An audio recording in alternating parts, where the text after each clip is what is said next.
You know what? I'll save the insults for later. But chillingly, Riley Crossman's last text message read, "I'm scared."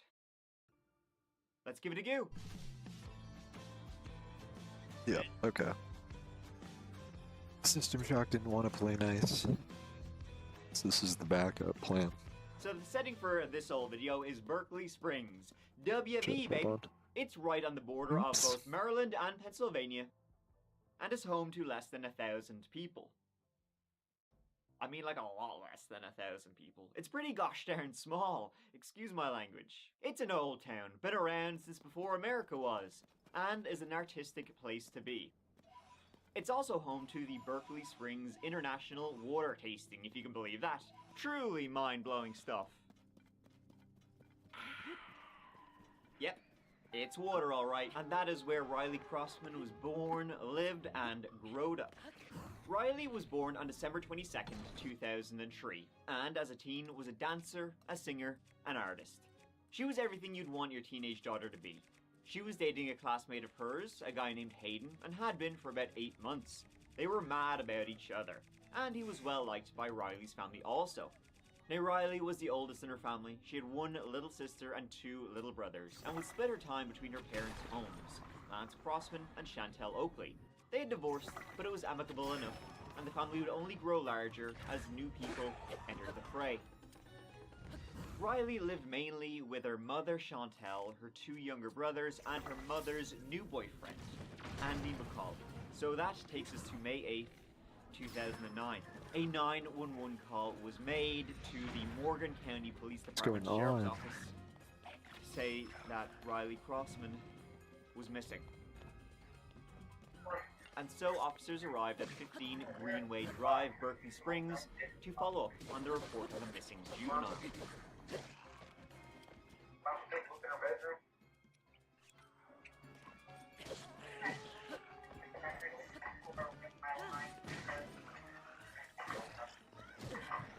Now, the first thing the authorities did before they went, to her house, before they spoke to the parents, before they did literally anything, was send out a ping to Riley Crossman's phone to try and, determine its location. And what did they get? They got nothing. Her phone, dead.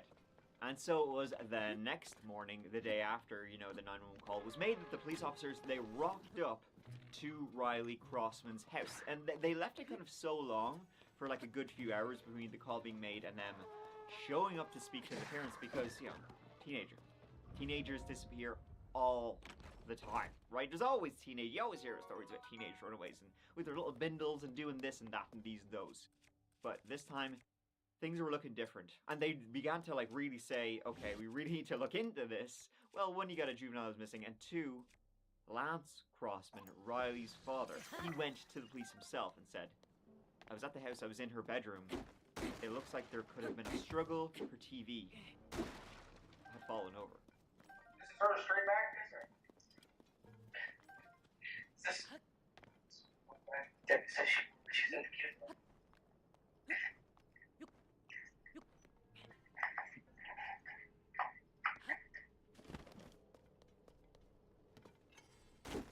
On May 7th, 2 days before all of this, that is when Riley Crossman was last seen.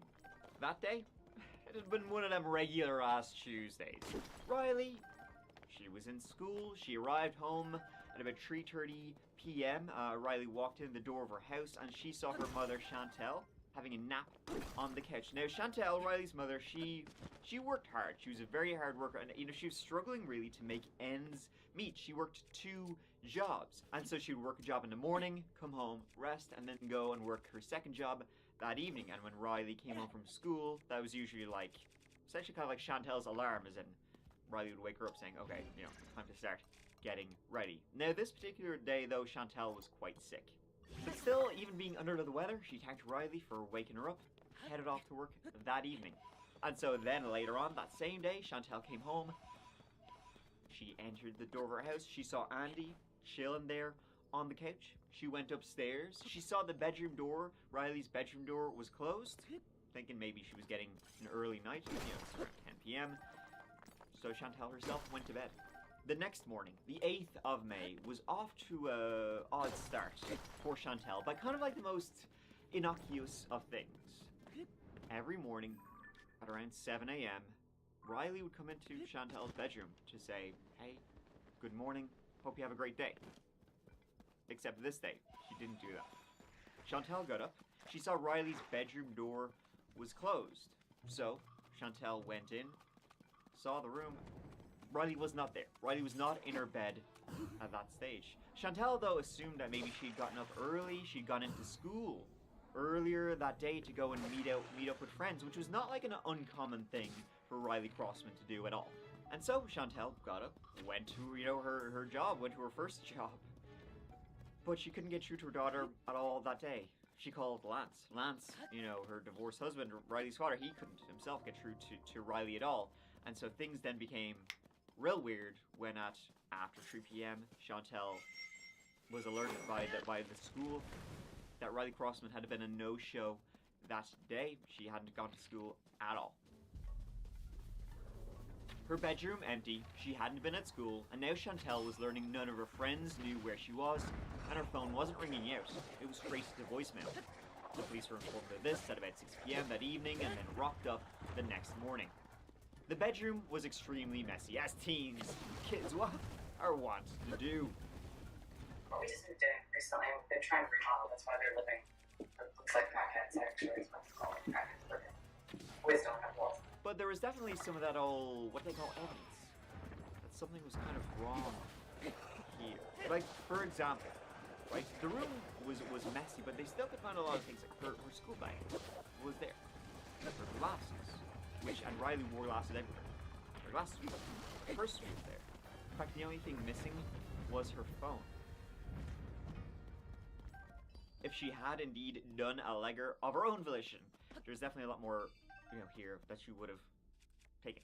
And as they kind of rooted through the detritus of a teenager's bedroom, they began to notice something which is kind of you don't really want to see. Spots of blood.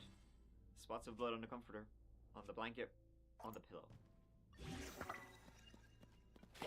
But what was even weirder than all this was Chantel told police that when she'd been in this bedroom previously, the morning when she checked on her to see and she noticed Riley wasn't there and she assumed Riley's gone to school, the bedroom was different now. Someone had been in Riley's room since Chantel first went in and noticed she wasn't there. Things were just not in the way they were. The only mirror we have like this, so I came in yesterday morning and I don't remember that being there. I feel like I would have noticed her book bag still being here, and especially her glasses, because this is not exactly the way it was. I've been in here digging and looking to see if there was a note or that. And you know what? Speaking of like this and that, these and those, you have got to watch your back. You got to watch out for a lot of stuff. Like the person standing behind me right now, looking over my shoulder, dare I say, following me around everywhere I go, like someone who, I can't think of anything right now, but something that follows you. Well, follower, get the hell out of here. And I'm not afraid to say it, because my good buddies NordVPN, they're the ones who have my back. NordVPN keeps you wondering where safe that was on the going. God internet. damn it. Provide after Get out of here. he hadn't been there the entire day. He had been absent from work, from his construction job. Alright, you caught me. He does not care. He went to bed. When's the last time you saw her? Like 9, maybe 10ish. At night? Yeah. And what context was that? Oh, she was here at the house. She went to bed probably. Well, I don't know what time she went to bed, but she was. All the kids were in the room by like 9:30. 9:30. Did she leave in the morning? No, I left 4. I got up 4 o'clock in the morning. Left 5.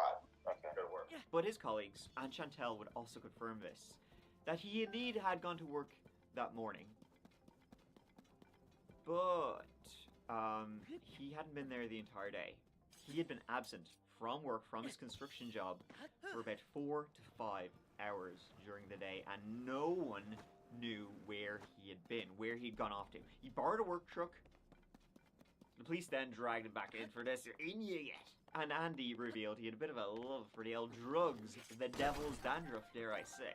Dude, no way! This lad? And well, that was his excuse, for lying, for not telling the police, that he'd been away from work all day. Because he had, initially told the police, been in work all day, nothing. Now they're learning something different. He said, okay, this is why I didn't tell you guys. I'm a bit of a professional skier, if you know what I mean. And so, that was his excuse. All right, you caught me. You got me. I just fucking love drugs, guys. I'm just mad at it. When was the last time you saw her? 9:30. 9:30 night Tuesday. Did you see Riley go upstairs at 9:30? Yeah, she went upstairs at 9:30. We're here to talk about Riley. I don't know what they've told you, but I'll reiterate that. I don't care about your drug source. Yes. I don't care about what kind of drugs you're using. Okay, we care about Riley. Yeah. Okay, so where'd you get him from? I can't tell you how I got him from. Do you want to cooperate with us and find out? Yes. Where did you get the drugs from? You understand what I'm telling you? I don't care about the drugs. I do not care about the drugs. He does not care about the drugs. I'm not trying We to need honesty. Church. Okay, we need honesty. Who did you buy the drugs from? What's more important, a drug dealer or Riley? Who did you get the drugs from? Okay, is that how it went down that day? Is that how it went Wednesday afternoon? This is one of these times you need to really sit down and think about what you're going to say. So you want to rethink what you just told me. One thing I'm going to not do to you is lie to you. I promise you that. I will never lie to you. I'm not going to make up shit. Okay? Don't do that to me. I'm not trying to. Okay. You're not trying to.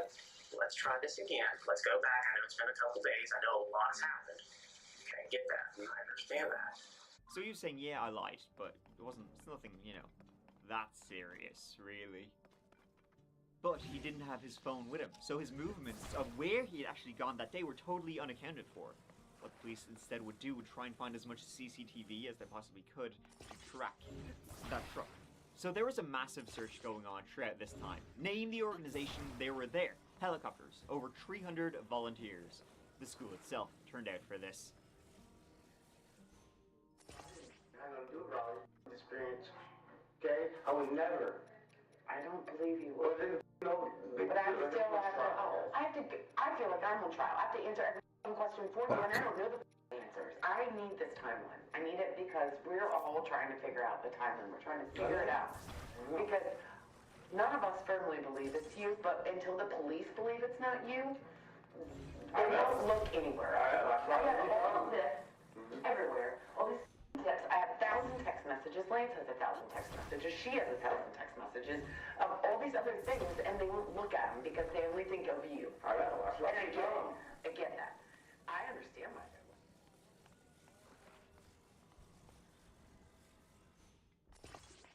And the night Riley was last seen, she was in her room, texting her friends. She was texting till after 11 p.m. that night, the 7th of May. Then she stopped, likely, you can presume, went to sleep. Though then, at 5:40 a.m., so middle of the night, she tried to call her boyfriend Hayden over FaceTime. Really weird time for her to be calling. Now Hayden, he was fast asleep. He didn't answer. He didn't even realize, he had missed the call. But this is like 2 hours before she would have to be up for school. Why would she try call? That in like the middle of the night?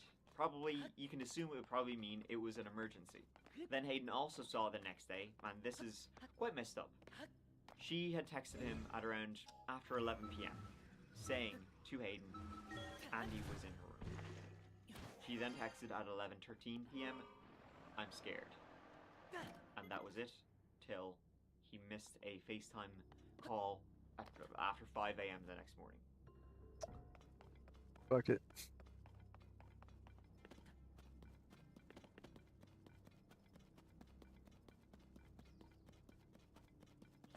What's weird is that when Riley texted this to Hayden saying she was scared and Andy was in her room, as I said, this was shortly after 11 p.m. Chantel would have been home in the house at this time. She finished work 10:30 p.m. Whatever happened, shit's getting dark. Is there a reason in your mind that you would think that she would tell her boyfriend that she's afraid of you?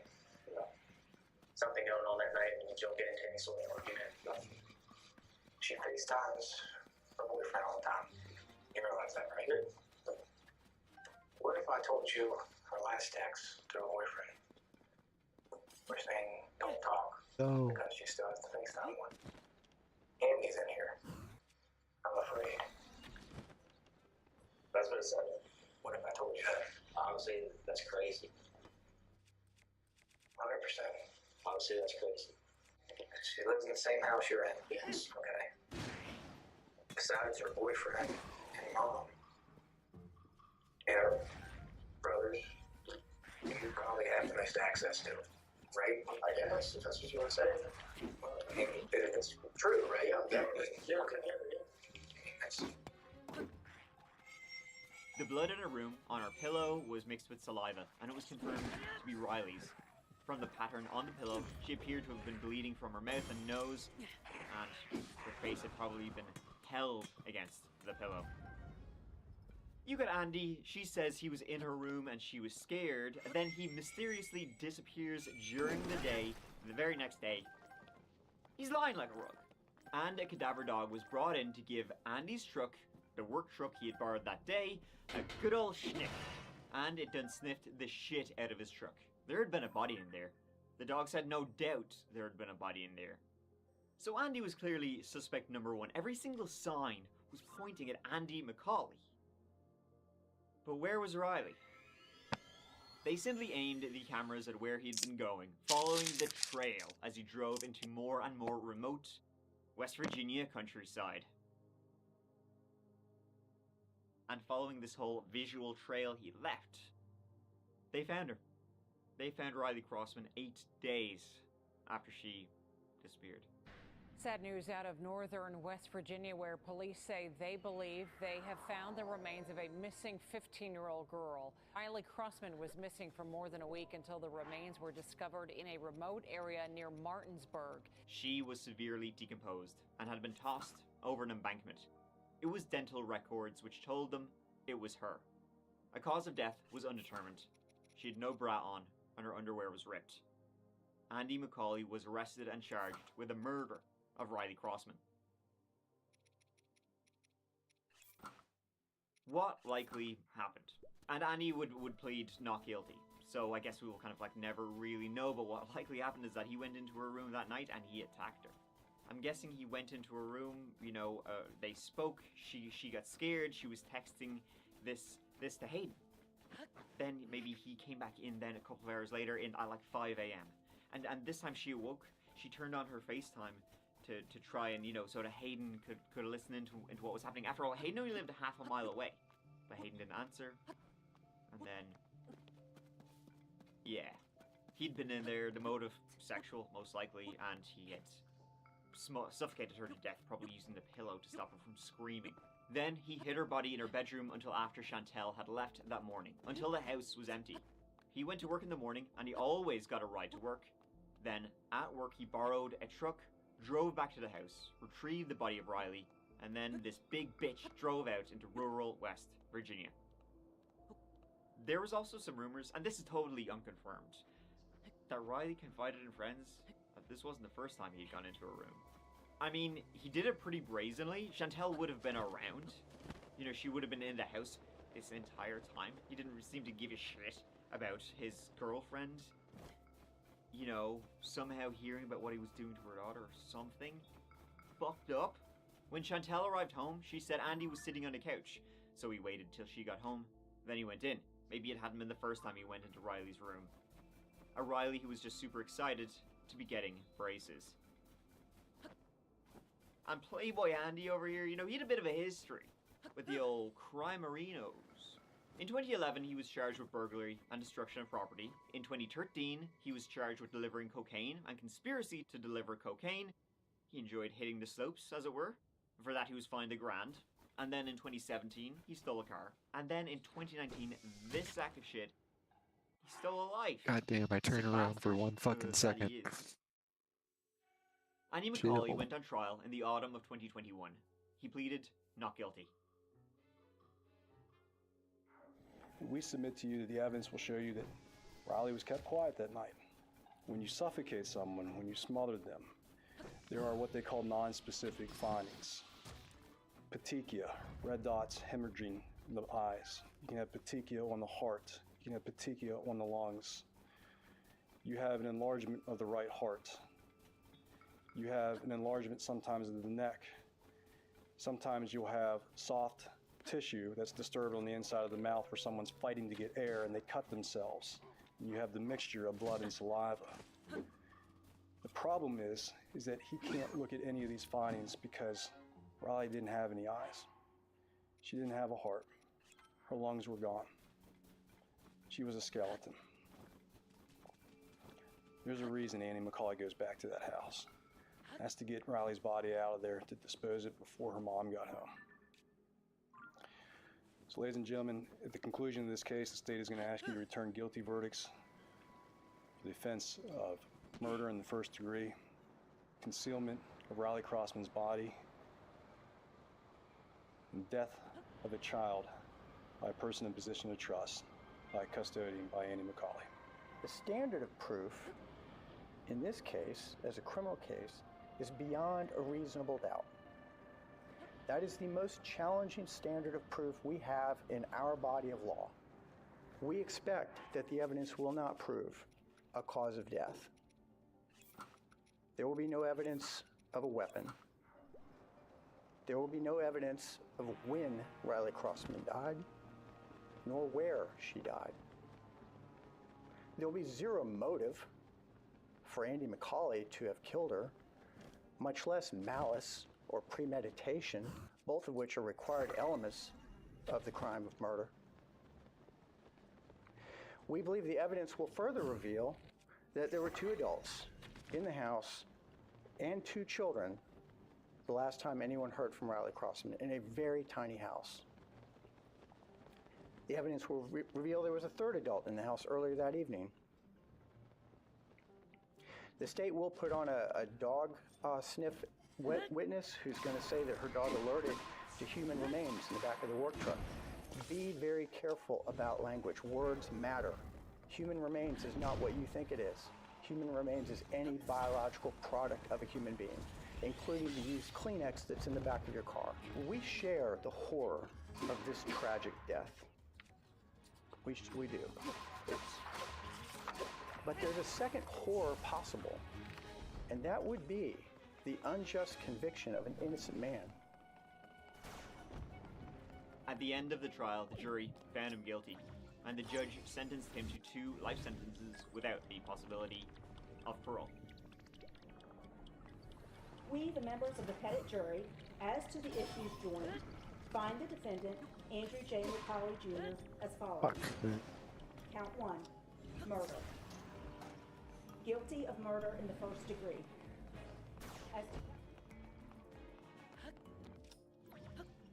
And so ends the case of Riley Crossman. Truly, this case, researching into it and telling you the story, it's very disturbing. It's like definitely one of those cases that guy, person, it leaves a bad taste in your mouth, even just talking about it. You call it such a disgusting suck shit, really. It's kind of like, what did you taste here? Suck shit. Yeah, kind of like he was sentenced to 2 life sentences with no possibility of parole. Still kind of got off lightly. Still stuck in air, this asshole. And Riley, a beautiful young woman who would have gone on to do amazing things, suffering a very tragic fate. Shanae. I guess, like, the lesson to learn here is, just be careful who you let into your life. Though, I mean, come on. These pictures should have been a dead giveaway. Thank you so much for watching. I really appreciate you being here, watching this old video. Very tragic, disturbing one. This one was. We'll see about the next one. But until then, next video will be in a couple of days. Always look after each other and yourselves. Always make sure to look after yourself, because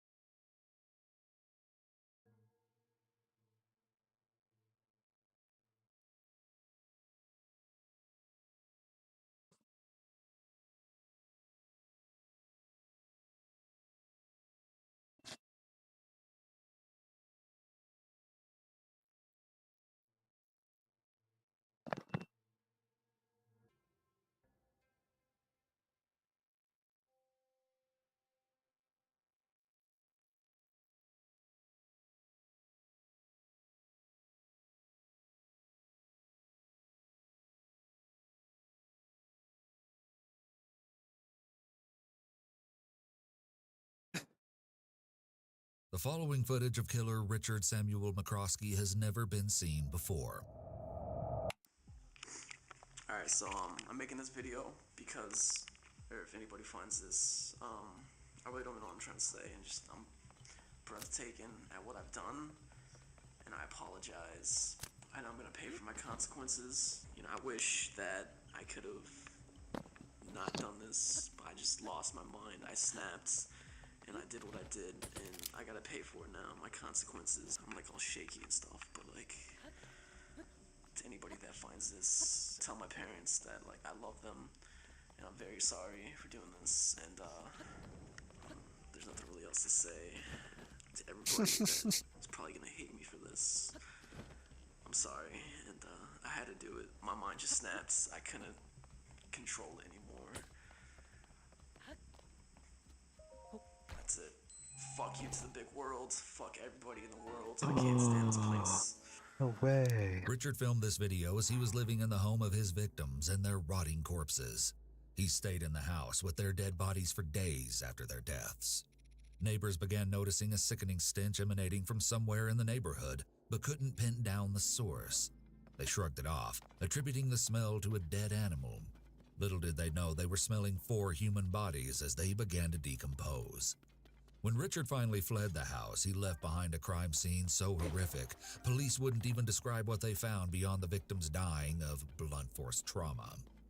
What exactly was he doing during his time in the home remains a mystery to this very day. But one thing is for certain, when he set off to visit his online friend for the first time, no one could have possibly imagined everything would take such a shocking turn.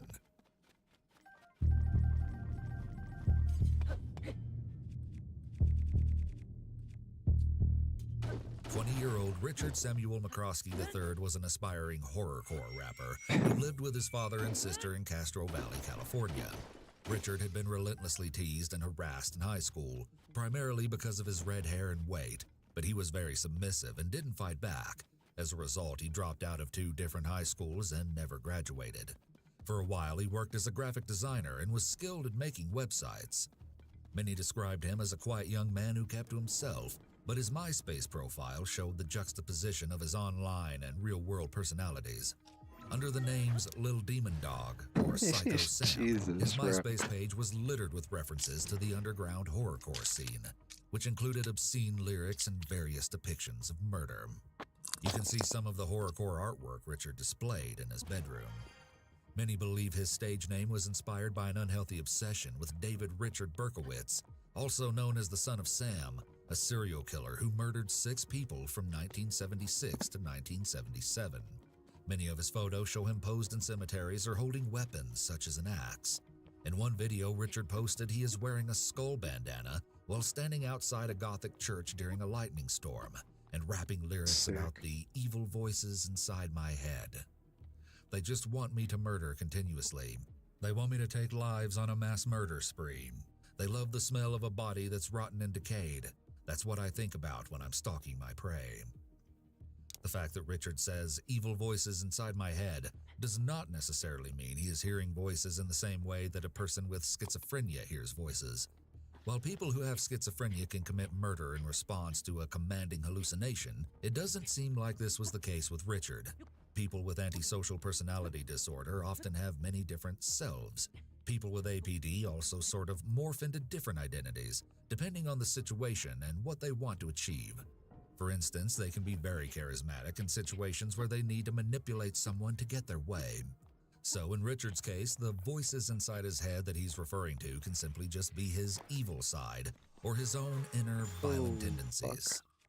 As Richard's confidence within the horrorcore niche grew, he started chatting with other like-minded individuals, among them 16-year-old Emma Kelly Niederbrock, who went by the username Ragdoll. Alright, so you wanted a video, and you made me videos, so, and he said please, so I make you this video, even though I'm not gonna. Oh my god, no! My room's kind of dirty, and yeah, I don't want to show you my dirty room. But this video is for Emma, because you just told me to say your name, so I don't know. Bro, get the fuck out of here. I'll make you another video with clean, promise. Unless you just want to like see my wall, because that's not dirty, but behind me is dirty, so that's not good. Alright, this video is for you, Emma. The ragdoll, amazing ragdoll, and I really don't know what to do for you on video, so I guess I'll like show you my room a little bit, if that's what you want to see. First off, we got my door, and then we got my addiction for energy drinks. Hell We yeah. got my small underground CD collection going on right here. And then we got my wall of awesomeness that I call it. Lots of posters and flyers and a Hatchet Man charm and random stuff. A hatchet. Oh no, the battery's dying. No. Emma lived in Farmville, Virginia, with her mother, Dr. Deborah Sue Kelly, and her father, Reverend Mark Allen Niederbrock. Since middle school, she had been homeschooled and was described as a sweet and well-rounded girl. As she got a little older, Emma developed a rebellious streak and began listening to horrorcore music. To fit her new aesthetic, Emma eventually dyed her hair a vibrant pink and began to wear heavy black eye makeup. Her parents hoped that her new interest was just a phase, but they couldn't have been more wrong. Emma's father, Mark Niederbrock, was a reverend and head of Walker's Presbyterian Church in Hicksburg. Her mother, Deborah Kelly, was a sociology and criminology professor at Longwood University and a beloved mentor to her students. When her parents separated, Mark moved out of the family home, leaving Emma and Deborah to live there together. Still, the parents maintained an amicable relationship. However, at this point, Deborah has started to become concerned about Emma's interest in horrorcore, and so all three family members went to counseling. Emma also met one of her best friends, 18-year-old Melanie Wells, online through the popular horrorcore artist Razakel. In the horrorcore community, the artists and fans often grew close and frequently communicated online. Razakel had befriended both girls separately while chatting over MySpace. She'd bonded with Emma not only because of their mutual love for horrorcore, but also because they could relate on a deeper level. Both enjoyed photography, makeup, and doing hair, and they both had fathers who were Presbyterian ministers. When Razakel learned that Melanie and Emma actually lived near each other, she decided to introduce them. Melanie used the online handle Mrs. Free Abortions, posted photos of herself in cemeteries, and listed her interests as cigarettes, alcohol, lust, restorative arts, blood and gore, and open graves. As soon as she met Emma, the girls became inseparable. Emma, Melanie, and Richard were brought together through this expansive online community, and unbeknownst to the girls, their fate was sealed.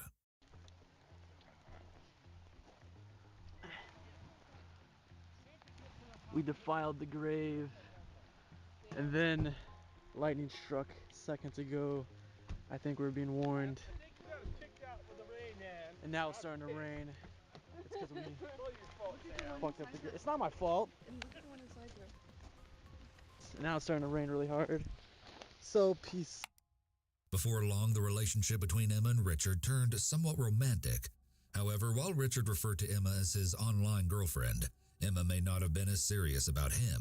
Razakel says that Emma never referred to Richard as her boyfriend, but said they were close and getting closer. Still, they exchanged flirty messages back and forth for around a year before making plans to meet in person. The three teenagers hatched a plan to attend a horrorcore music festival in Southgate, Michigan, called Strictly for the Wicked, but they would need some help. Emma's parents weren't exactly thrilled with their daughter's music choices, and they grew more upset when Emma started writing ominous messages on her bedroom walls. However, all they wanted was for their daughter to be safe and happy, so they chose to be supportive even if they didn't understand it. They agreed that she should attend the music festival, but only if everyone stayed at their home in Farmville, and that they would drive the trio to and from the music festival. Back. Emma and Richard were ecstatic to meet for the first time in real life. For Richard, he was looking forward to something good finally happening to him. His own family unit had broken apart 5 months earlier when his father asked his mother to move out of their home. If this was weighing on him, he seemed to put it out of his mind by focusing on seeing Emma. On September 7th, Emma wrote on his MySpace page about her own excitement, saying, "The next time you check your MySpace, you'll be at my house. I love you so, so much, baby, forever and always. You are my one and only everything. I can't wait to see you, baby. It's like 6:17 a.m., and I've been up since 4-ish, filled with uber amounts of excitement. I can't wait. I leave to pick you up in 5 hours. God, my insides feel all squishy. Several days before the concert on September 7th or 8th, Richard arrived in Farmville. He'd flown all the way from California just to finally meet Emma. But as we all know, things aren't always as they appear online. Emma was immediately put off by Richard's shyness and physical appearance. Even before the concert, there may have been cracks forming between the once loved-up couple. But still, on September 12, 2009, they all went to the show as they'd planned. The drive was no small feat, about 10 hours, which shows just how committed Emma's parents were to keep their 16-year-old daughter safe, or at least try to. As well, Mark and Deborah had been separated for about a year at this point, further proving their dedication to protect Emma. While on the way there, Emma posted about the trip saying, "Talk about a long-ass drive sharing the car with a preacher. It's gonna suck, but no doubt is it worth it." It isn't known for sure what exactly happened between Emma and Richard, but some sources claim she began flirting with other boys while at the festival, and there's even a rumor that she went out of her way just to avoid him during the concert. Richard's sister later said she was told by his friends that the two even had a falling out that night. Another rumor is that they had a fight because Emma received a flirty text from another guy at the show. Given what was going to come, something unpleasant must have happened between Emma and Richard. It seems like Richard may have been under the impression, or at least wanted to believe, that he and Emma were exclusively together, so naturally Richard was feeling rejected, betrayed, and even a little angry. Even so, they all returned to Farmville the next day after the concert, and things seemed to be all right. Seemed to be is the key here. Both girls logged into their MySpace accounts once they returned to the Niederbrock house. At 2:43 a.m. on Monday, September 14th, Melanie posted online that she would be home on September 16th. She even wrote about missing people at home, but she would never make it back. Her parents became worried when that date came with no word from the young woman. Her father drove to the home in Farmville where he knew she was staying, but no one answered the door after hours of waiting. The distraught parents made countless attempts to track down Melanie over the next 2 days, calling her phone, Emma's phone, and even Razakel, who hadn't seen them since they left the concert, but then they managed to get through to Richard on the phone at least 2 times. Something was off. Yet when they spoke with him, he gave them a different story every time regarding the girl's whereabouts. They called the Farmville police and requested a welfare check, but officers didn't find anything suspicious. Well, at first. That same day, Melanie's mother, Kathleen, also reached out to Mark Niederbrock and asked if he could go check out the house. He agreed, and Kathleen was relieved that she would finally have answers soon. But her relief was short-lived. Hours passed, and there was still no call from Mark. Well, yeah, this is Farmville Police Department.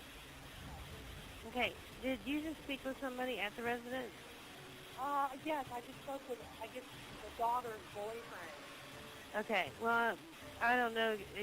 My sergeant went over there, and he just said that it was a young kid, a boy, and that Melanie and the girl she's staying with are at the movies now. Yesterday they went to Richmond. Vehicle had broken down, and her cell phone's dead, and that kind of thing. So is that what he talked to you about? That's what he told me, yeah. And like I said, but I don't know where the mother is. I don't know where, I mean, she's usually the one that, I guess, drives them around, and she's just disappeared. Figured it out. I I'm a haven't fucking spoken to her at all. The Oh, father shit. I talked to earlier on today, Right. he said that he was going to, he was on his way, he was, as a matter of fact, he was on the road when I talked to him.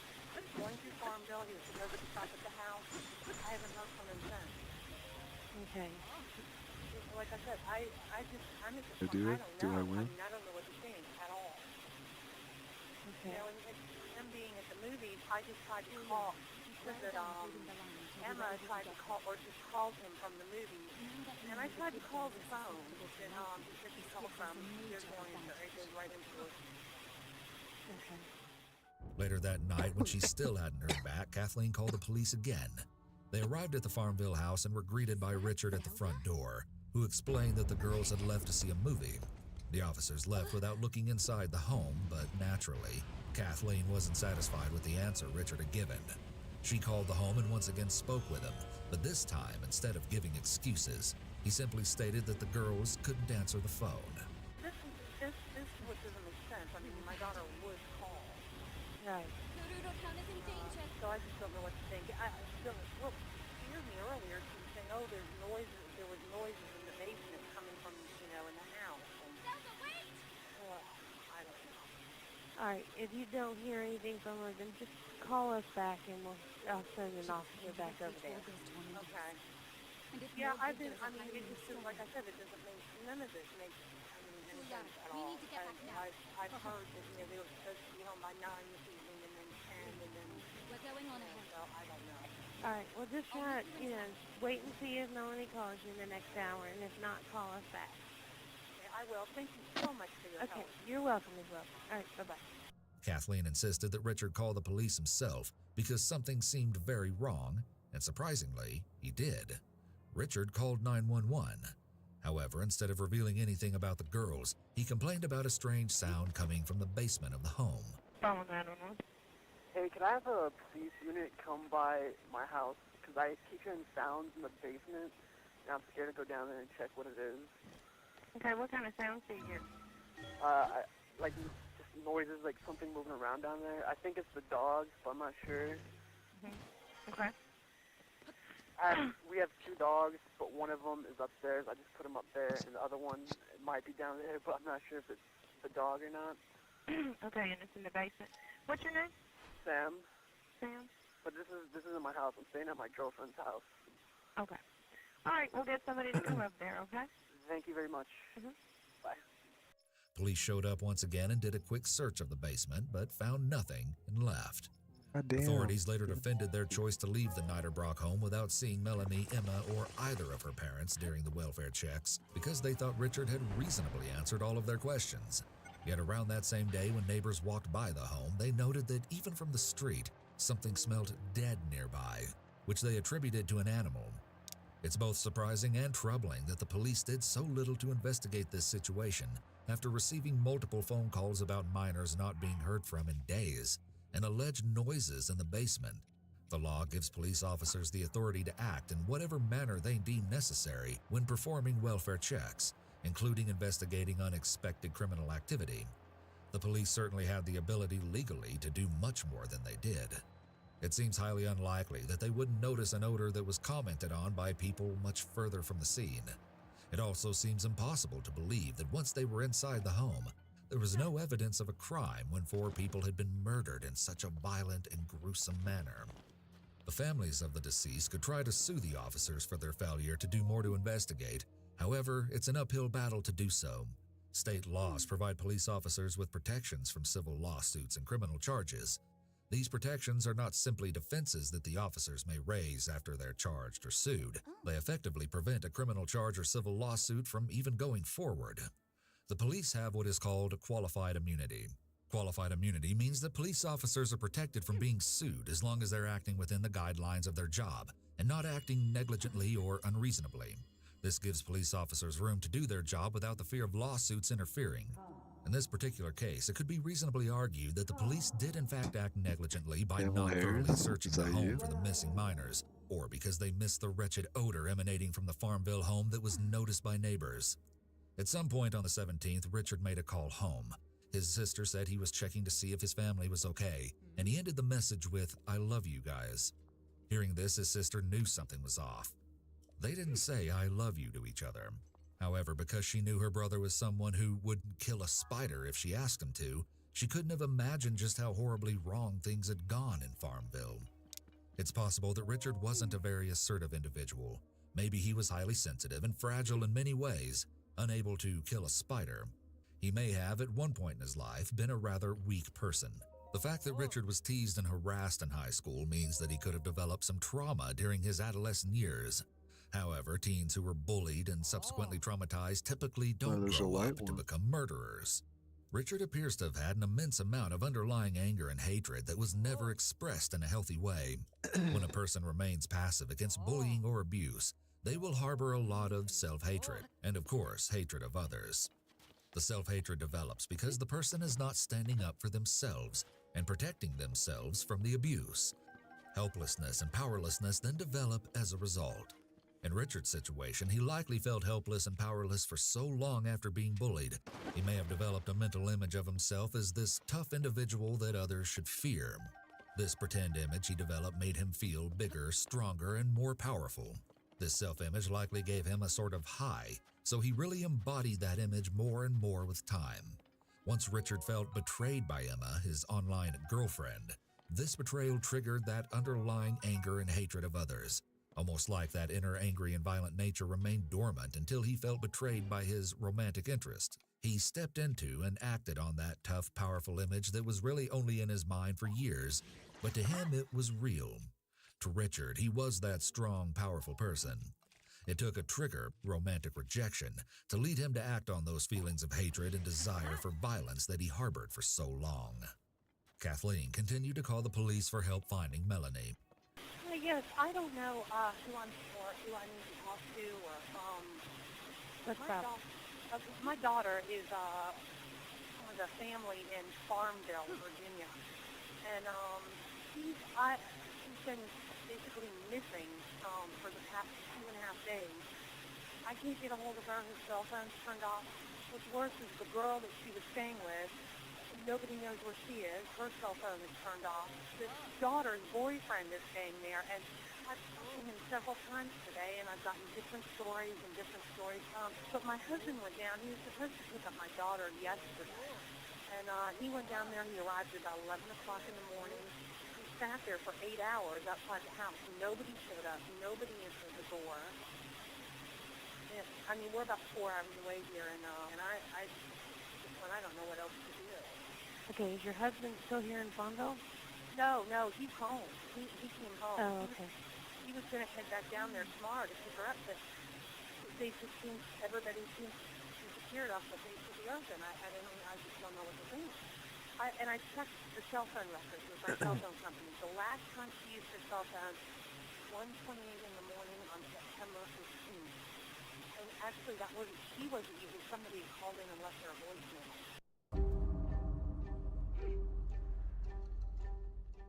After relentless calls from Kathleen, Farmville police returned the following day, September 18th. But this time, they were stopped dead in their tracks by a horrific odor emanating from behind the closed front door.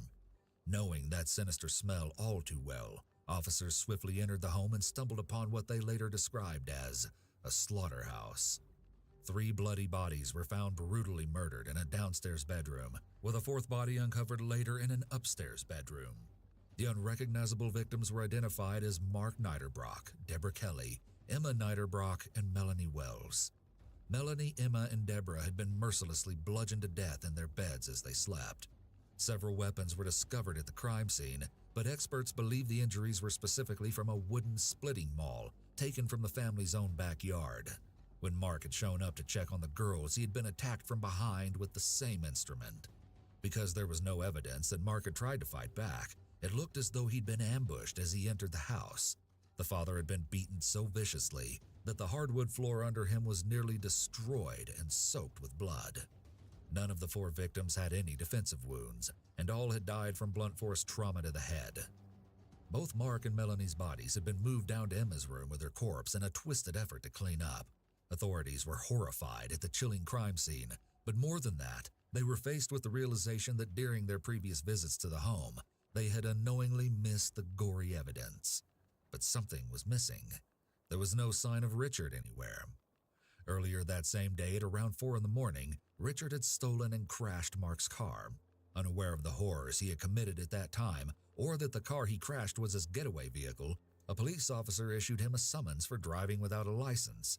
The officer even went as far as to help secure him a ride with the tow truck and simply let him go. Richard was dropped off at a convenience store around 6 a.m. by the tow truck driver, who reported that Richard had an overwhelmingly foul, putrid odor. The smell was so strong he even noticed it inside the crashed vehicle. He said Richard stunk like the devil, and he was forced to roll down the car windows and stick his head outside. The fresh air didn't help much because he still heaved visibly twice. Yet Richard didn't seem to mind the foul smell. During their trip, the driver also noticed that Richard had red marks on his neck that looked like hickeys. When he commented on them, Richard claimed that his girlfriend gave them to him. In fact, he was so comfortable with the driver that he admitted the 2000 Honda he just wrecked belonged to the father of his girlfriend. Once at the convenience store, Richard then called for a cab to take him to Richmond International Airport. All right, let's play some tower defense. In a strange turn of events on their way to the airport, the taxi was pulled over by a police officer for speeding. Apparently unconcerned, Richard had simply calmly exited the vehicle and had a smoke by the side of the road while the incident was sorted, as though he didn't have a care in the world, even after 2 very close calls with police officers. Little did anyone know the true horror he had left in his wake. Just hours after the grisly crime scene had been discovered, a man named Andres Shrim called the police. Shrim was the boyfriend of the horrorcore rapper Razakel. He went by the stage name Satanic the Soulless, and his record label was called Serial Killin' Records. In his call to the police, Shrim said that one of Richard's friends had spoken to him recently and said that Richard was noticeably upset and that he had made some disturbing comments, including that he had killed someone, maybe even a couple of people. The police were now certain that Richard was the perpetrator in the 4 horrific murders. They circulated a photo of him from his MySpace account in an attempt to track him down. It wasn't long before officers found Richard sleeping in the baggage claim area on September 19th and arrested him before he could hop a flight back to California. The cold killer had actually left behind a piece of paper at the crime scene containing the exact address of the airport. His grand escape plan had been to wait in the airport for a flight in 2 days.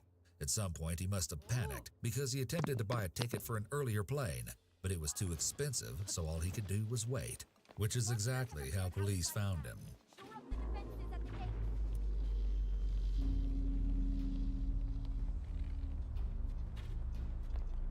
Enemies have emerged from the hive at the east gate. Stop them.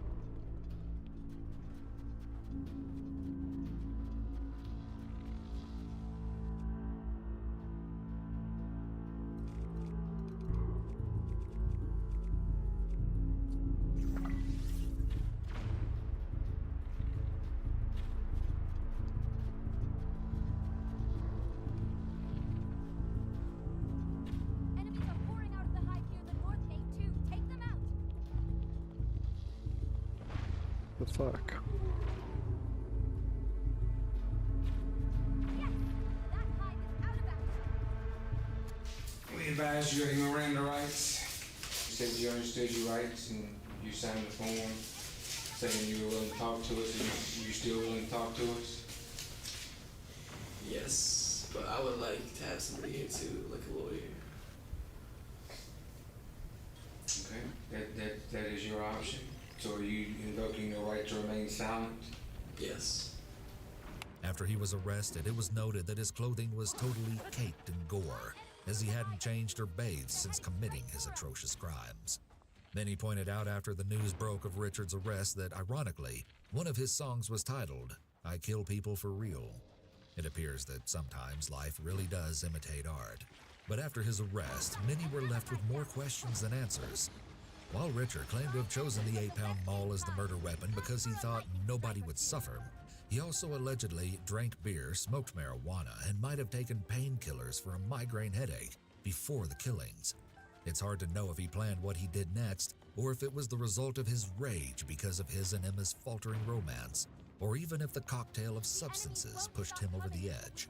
Rather than go to trial and risk the death penalty, Richard accepted a plea deal, and almost 1 year later, he pleaded guilty to 2 counts of capital murder and 2 counts of first-degree murder.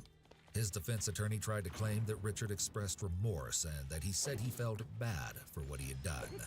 Yet as he left court, he gave onlookers a sinister, slight smirk, further proving his wickedness. Richard Samuel McCroskey III was given 4 consecutive life sentences, and as part of the plea bargain, he waived his right to an appeal. Since the case never went to trial, a clear motive in the savage murders has never been released. When asked why he had done it by reporters as he was brought back to Farmville, Richard had simply responded, How did you do it? Jesus told me to do it. His sister later denied that his response was a sign of psychosis. Instead, she said that this was just his sense of humor and that he was being sarcastic. Several theories exist surrounding a possible motive for the barbaric attacks. The most popular is that Richard was either jealous of the attention Emma was giving other young men, or angry because she rejected him. If this is the case, Melanie and both of Emma's parents had tragically just been in the wrong place at the wrong time. Richard's attack on Emma's parents and her friend Melanie could have been purely due to the fact that they were present in the home, and therefore would be witnesses to what he wanted to do to Emma. It's also possible that he felt humiliated by Melanie too, and maybe by Emma's mother. When Emma decided that she wasn't interested in Richard romantically, Maybe he got the cold shoulder from Emma, her mom, and Melanie. Emma's father, on the other hand, may have just literally been in the wrong place at the wrong time. Richard may have crossed a threshold when he succeeded at committing his first 3 murders, so killing one other person, Emma's father, was easier for him. This further supports Richard being a total psychopath, because if, let's say, the murders would have been an impulsive move that occurred because of his anger and obsession with Emma, a crime of passion, and because he was intoxicated, any half-normal person would be devastated and likely wouldn't have killed another person, a 4th person. However, in Richard's case, he didn't mind adding to his murder tally, even after having days to reflect on what he did, and even after spending days in the presence of those lives he ended. I believe this really shows the depths of his psychopathy. Richard could have very likely just have been a ticking time bomb.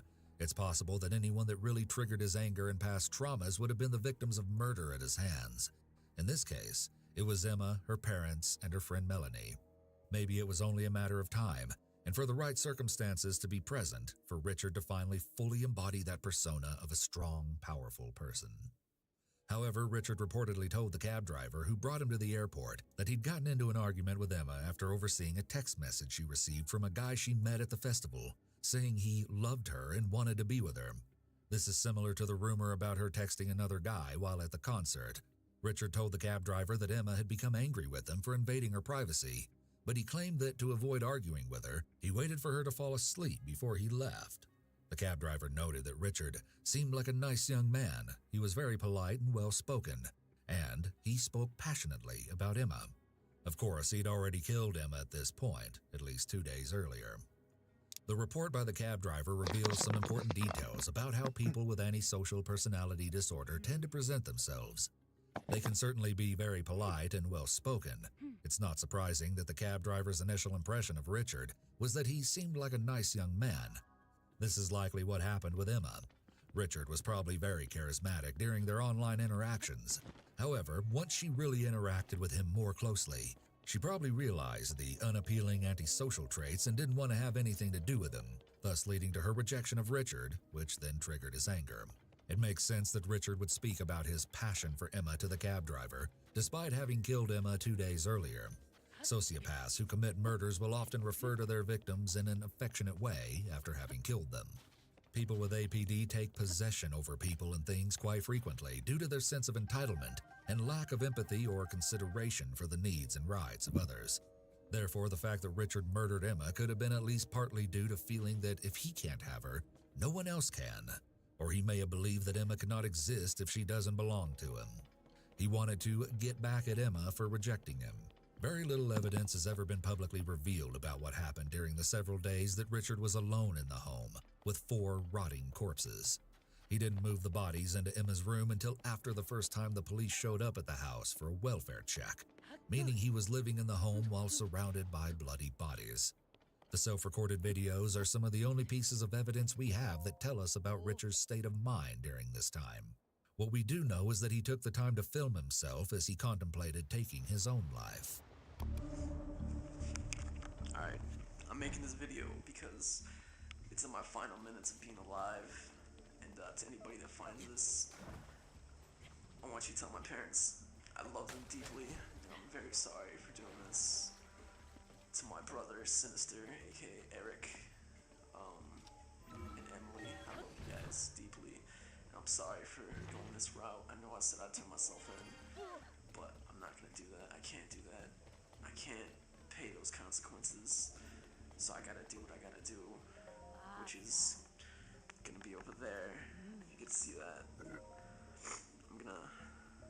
I'm not gonna tell you what I'm gonna do because I'm sure you guys know what I'm gonna do. I'm really sorry, but it came to this. But I'm gonna get going and do what I gotta do. I'm gonna pay my consequences. So my last words before I go: fuck you to the world. Fuck everybody in it. I can't stand this place. Fuck your God. And no, I'm not a nut rider. But fuck your God. SKR. Wicked Intent. For life. Peace. Many were quick to blame the horrorcore genre for the mass murder because of the way the music seems to glorify murder. But supporters argue that the music is merely a dark fantasy. and only those suffering from mental health issues would carry out such a heinous act. But regardless of his musical preferences, this was a rage-fueled attack against a teacher, pastor, daughter, and friend at the hands of absolute evil. The Farmville community will forever remember and mourn the losses of those 4 innocent lives.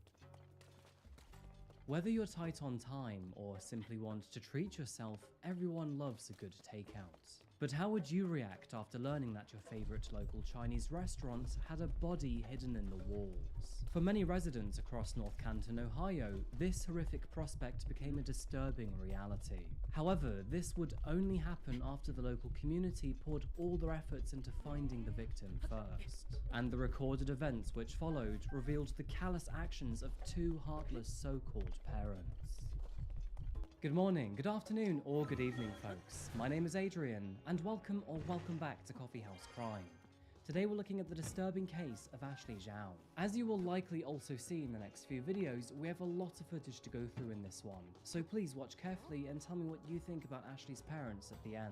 By the way, I post true crime and strange cases here weekly, so if that does sound like your kind of thing, please consider subscribing to the channel, it really does help me out.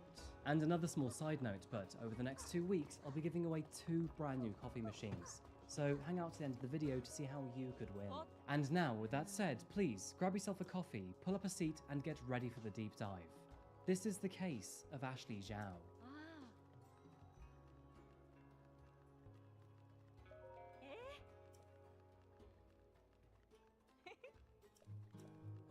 Welcome back to the Buckeye State, folks, and let me tell you, history runs deep within these borders. Originally inhabited by nomadic people as early as 13,000 BC, the land was also home to the Iroquoian, Algonquin, and Siouan peoples.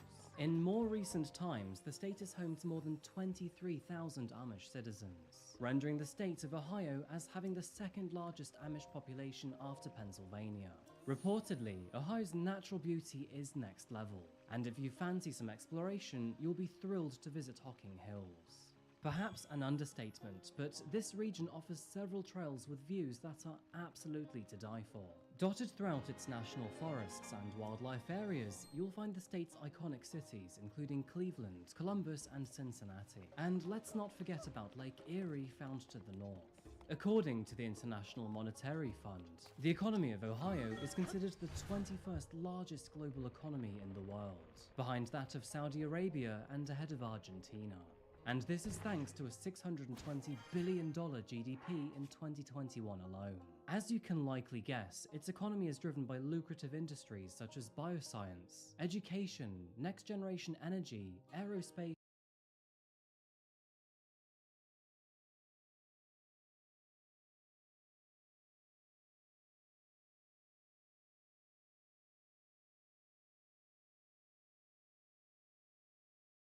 You know, despite my reputation in the wider gaming sphere as a bit of a contrarian or a grifter or somebody who just hates every video game, I actually really enjoyed Breath of the Wild. It was definitely the best game that released in 2017, and although I did have quite a few issues with the game, ones that you've already heard before, like weapon durability and the open world feeling a little bit empty, I still think it was a unique experience, and I'm not one of the people who was desperate to return to the old Zelda formula after playing it.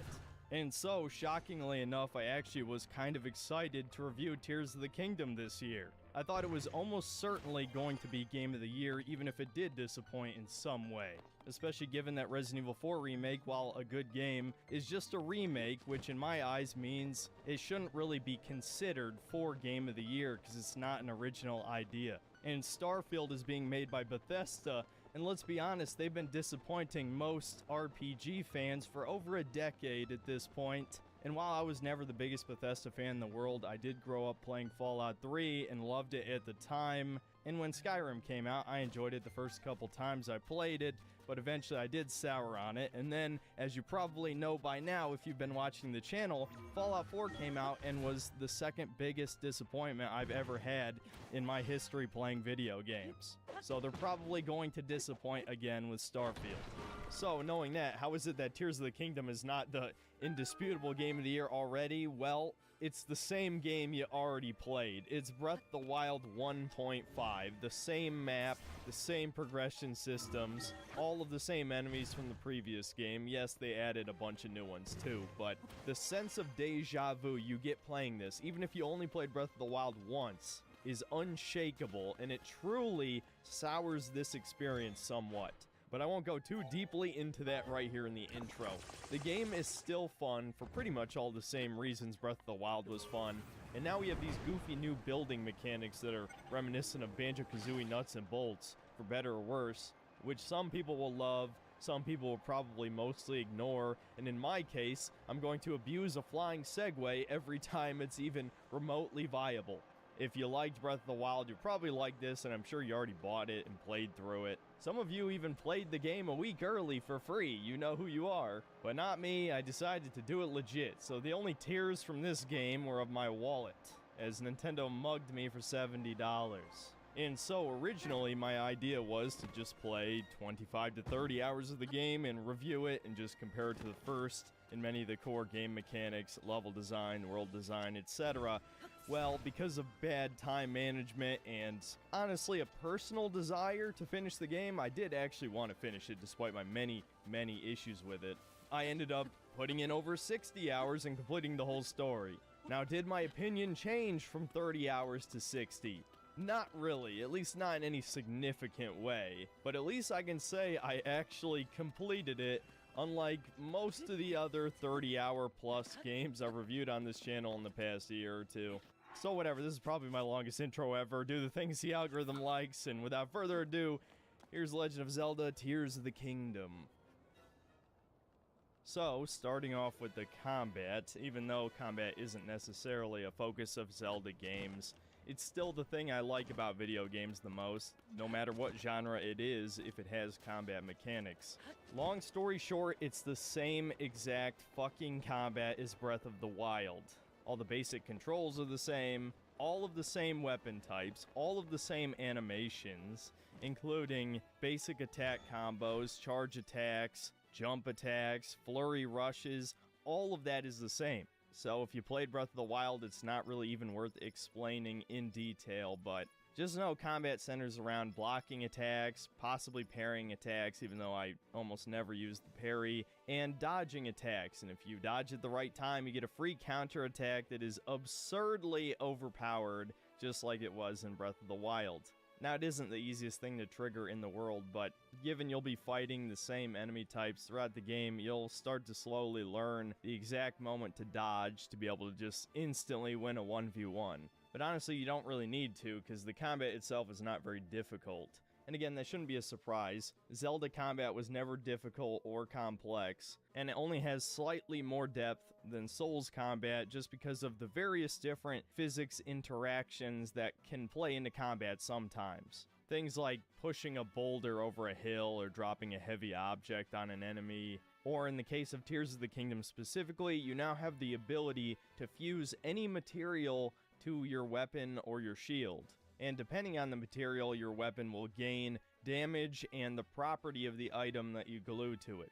So if you glue a fire choo-choo jelly, it'll make your weapon do fire damage, as you would expect, right? And materials that enemies drop often can significantly increase the amount of damage that your weapon does. You can also turn weapons into tools. If you fuse one with a rock, you can then mine materials from the special rocks. If you fuse them with one of the various Zonai devices, it will activate the device when you pull out your weapon. So if you attach a flamethrower to your weapon, then suddenly it shoots flames as you swing and takes up Zonai energy. You can also combine two weapon types together to make the weapon have a significantly larger attack range, like combining a stick and a halberd gives you a super spear, or you can combine a halberd to a greatsword to have an ultra mega greatsword. Now, as cool as that sounds, it's actually not that useful because pretty much all of the weapons on the overworld have been nerfed significantly because of the gloom. So combining monster materials to weapons usually gives them way more damage than combining two weapons together. So if you hated the durability mechanic, in some ways it's actually worse in this game, because weapons are weaker by default and also break even faster, except when you fuse them with an object, and the object on it often breaks first, extending the durability.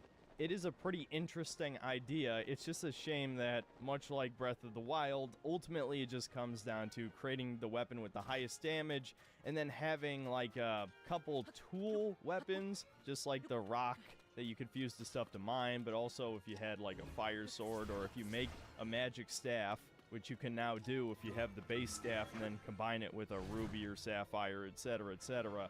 On top of being able to fuse materials to your weapons, you can also now place any material on an arrow and also give it various properties, as you would expect.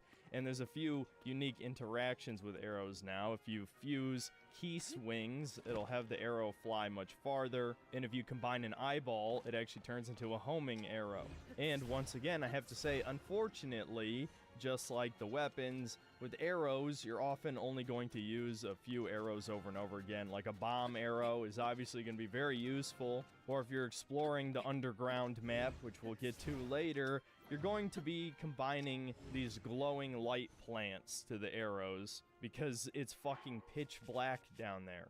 Another slight tweak to the combat is the reverse time ability that replaces the freeze time ability from the previous game. Reversing time lets you reflect thrown projectiles back to enemies that throw them. It's obviously also used for some puzzles in the shrines and things like that. Not too much else to say about it, really. Another change to the combat is the removal of the old champion abilities you got for conquering each of the Divine Beast temples in Breath of the Wild. These abilities have been replaced with the Sage's Vow, where each of the new sages accompanies you on your journey through the temples across the land, and after defeating the boss, they pledge their service to you and give you a magic ring, which summons an avatar and allows them to fight alongside you in combat. They each have some kind of useful ability that you can use roughly every 30 seconds. And yeah, I gotta say, I actually like this change. The champion's abilities were actually too strong in Breath of the Wild. With the Sage avatars, you have somebody who's always useful because they do damage in combat, maybe not a lot to the later game enemies, but they definitely feel much more balanced. Neither their damage or their abilities sway the flow of combat significantly enough to break the game in any way, or at least they don't give you yet more get-out-of-jail-free cards. In fact, I would say the only thing that makes Tears of the Kingdom and Breath of the Wild's combat difficult at all is if an enemy can kill you in one hit. Because of the cooking, which I'm not going to talk about because, again, it's exactly the same as Breath of the Wild. I'm sure they tweaked it in some way, but as someone who hasn't played the previous one since it released, I didn't notice any difference. It's basically functionally the same thing. You can cook so many full heals that as long as you can pause in between attacks, you might as well be unkillable. And the champion abilities let you make even more mistakes without consequences, so the sages feel much more balanced in comparison. Now, unfortunately, the trade-off to having all these new options in combat in terms of fusing and being able to throw any material or attach said material to your arrows for various different effects, as I said before, adds a new problem to the combat that wasn't so significant in Breath of the Wild, that being the fact that now you pause every 5 seconds in combat. Pausing the fight so many different times to scroll through 100 different items just to get to the one thing you want. And yes, you can sort the item list, it still takes too long unless you know exactly what you want and it's something you've used a bunch of times before. This is mostly a problem for arrows because sometimes you don't even really know what you want to shoot. If you just want raw damage, you need to find a material that you either know for a fact you don't need to upgrade items. Yeah, that's a completely different fucking problem. Now that you can shoot and throw materials, and there's a good reason to do so, you might actually accidentally get rid of an item you need to upgrade your armor. And upgrading armor seems more important than ever. This is definitely more difficult than Breath of the Wild, and we'll get into that way later in the temple section, but the end game really requires you to be prepared and to have fused together some really powerful items, as the silver variants of enemies have way more health and, as you would expect, also do proportionally more damage.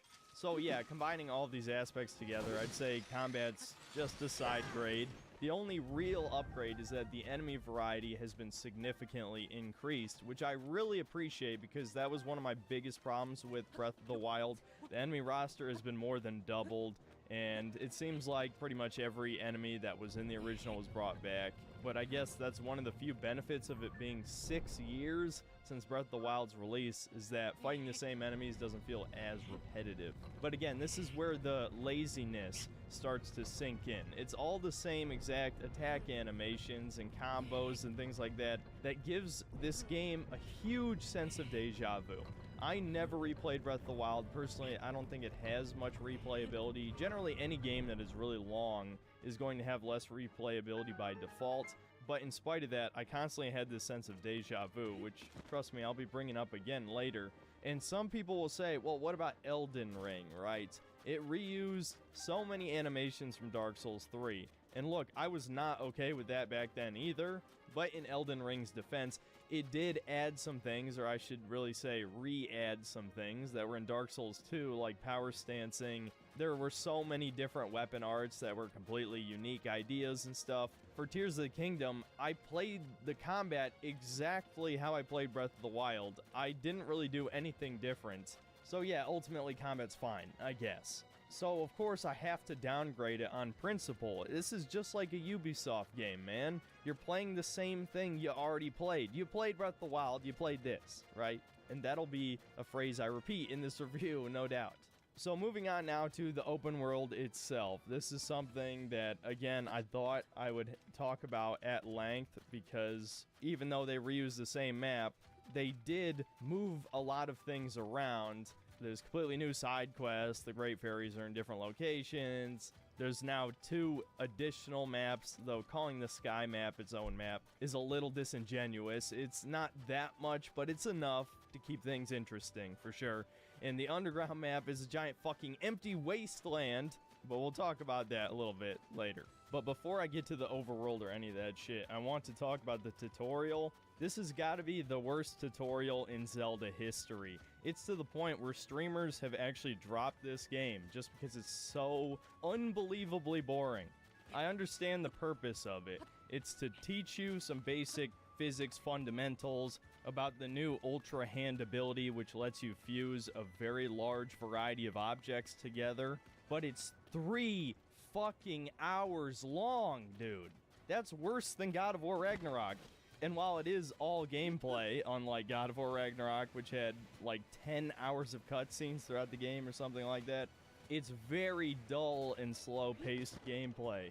Tears of the Kingdom pulls a Metroid and Link loses his abilities in quite possibly the dumbest way I've seen yet, which shouldn't be too surprising, but you don't even start with your fucking paraglider either for any of this tutorial.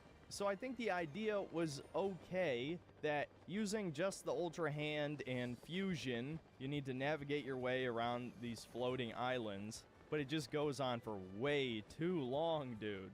Even if you skip all the optional content, it's probably going to take you 2 hours to do it the first time, just to be able to go out into the open world.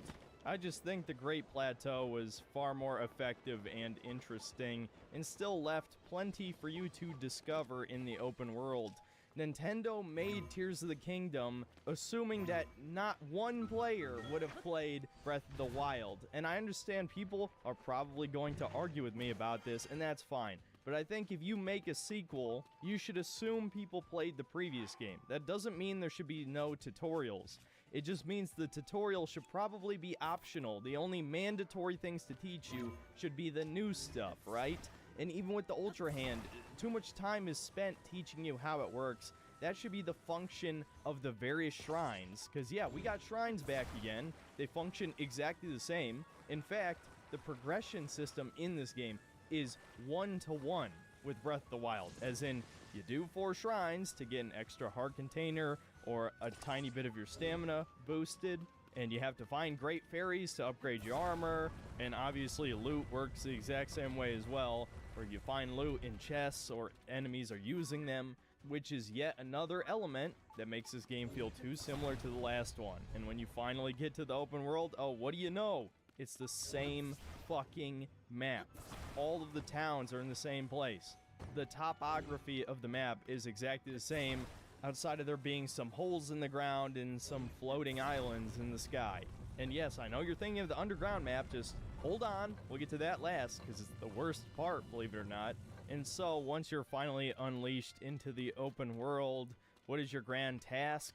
Oh, well, it's pretty much exactly the same as Breath of the Wild. You go around to the major civilizations of Hyrule's various species, and you solve whatever weird climate problem they're having. Yeah, it literally is the same fucking thing. Well, I guess that's not completely accurate, as it turns out the Gorons have been eating some evil magic rocks that turn them into brain-dead, lazy zombies. So actually, that was kind of funny and at least a little bit creative. I'll give Nintendo some credit on that one. But to immediately take that credit away, to survive Death Mountain, you just have to do the exact same thing you did in Breath of the Wild. Buy the fire armor or make some fireproof elixirs. Instead of the climate disasters being caused by the corrupted divine beasts, they're caused by monsters that Ganondorf created that just so happen to have the power to do this, I guess.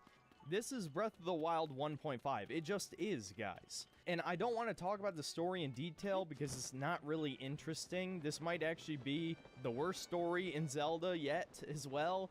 Though I'm sure people will bring up one of the 2D games or maybe like Spirit Tracks or something. I don't really care. I mean, of like the high budget 3D ones, this is probably the worst story. It doesn't even feel like a sequel. 80% of the characters who have no idea who the hell Link is, despite the fact it's only been like 5 years.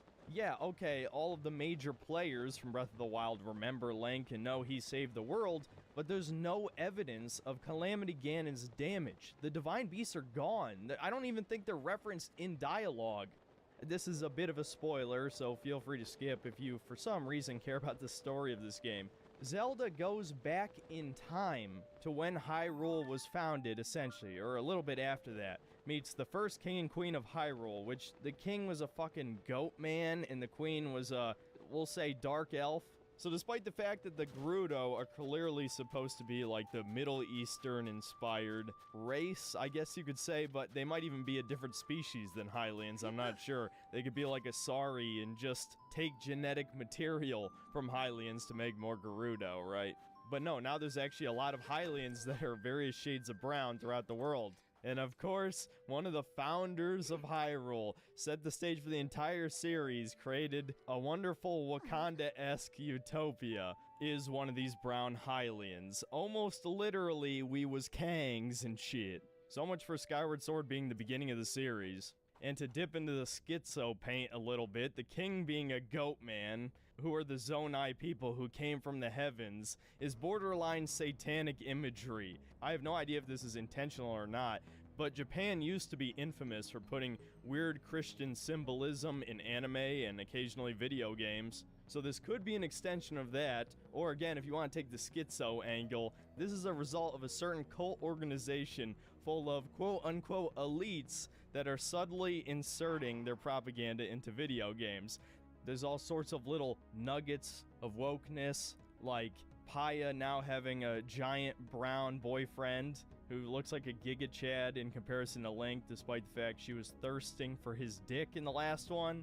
Not to mention the quote-unquote subtle homosexual imagery from Breath of the Wild has been expanded even further in this one, and I already know people are gonna say I'm reading into it and no kid's gonna see this shit, but that's exactly how you desensitize people and how you groom them, right? You expose them to things. The vow that each of the new sages takes to Link looks like they're proposing to him. And Sidon, the giant shark guy, people already made a bunch of gay lewd images between him and Link when Breath of the Wild came out. Well, now, him quite literally putting a ring on his finger, and man, their relationship is too fucking weird, dude. I don't care that they literally give him a wife in the story, I'm not convinced. Link was already a cross-dresser before this game. Not to mention, an actual child, a bird child, is one of the other sages. Hold out your hand. Jesus, he's hand-mogged by everyone. He's hand-mogged by a child. Link was destined to be a bottom. It's over. And Riju's a Gerudo, and if you've seen any of their Rule 34, you know they're usually sporting a little something extra. Come. That's why I'm That's why I'm going doing your pussy tonight, Link. Though obviously that's not canon, but you get the point, man. Every character that vows to him might as well be male, figuratively. Now, honestly, I don't actually believe that, but it is weird enough to be eyebrow raising. Certainly worth making fun of at the very least. And perhaps more importantly than this weird schizo tangent is the fact that time travel completely ruins the story of Breath of the Wild. Because if Zelda traveled back in time, however many years, she could have just told the Hylians never to build the Divine Beast because Ganon would corrupt them and end up killing everybody, and then Breath of the Wild would never happen. Again, it doesn't feel like a sequel at all because Breath of the Wild might as well be ignored for the sake of this game's story. Another reason why this story sucks is because it has the tendency to re-explain things you already know or easily figured out early on. Not even counting the spoiler about Zelda, there's various plot details that are shown to you over and over again. Every time that you defeat a boss in one of the temples, you're given the same exact flashback with Ganondorf.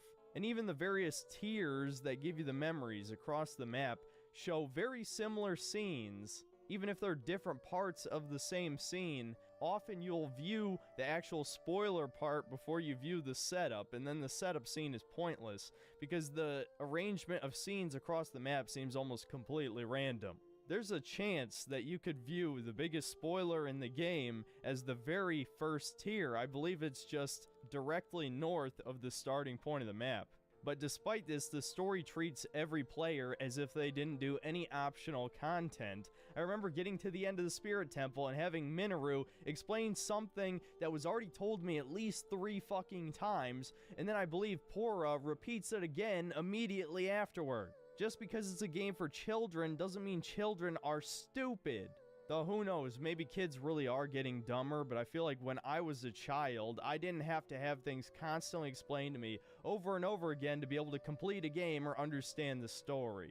Whatever, anyway, this was a huge tangent. We should probably actually get to the open world now.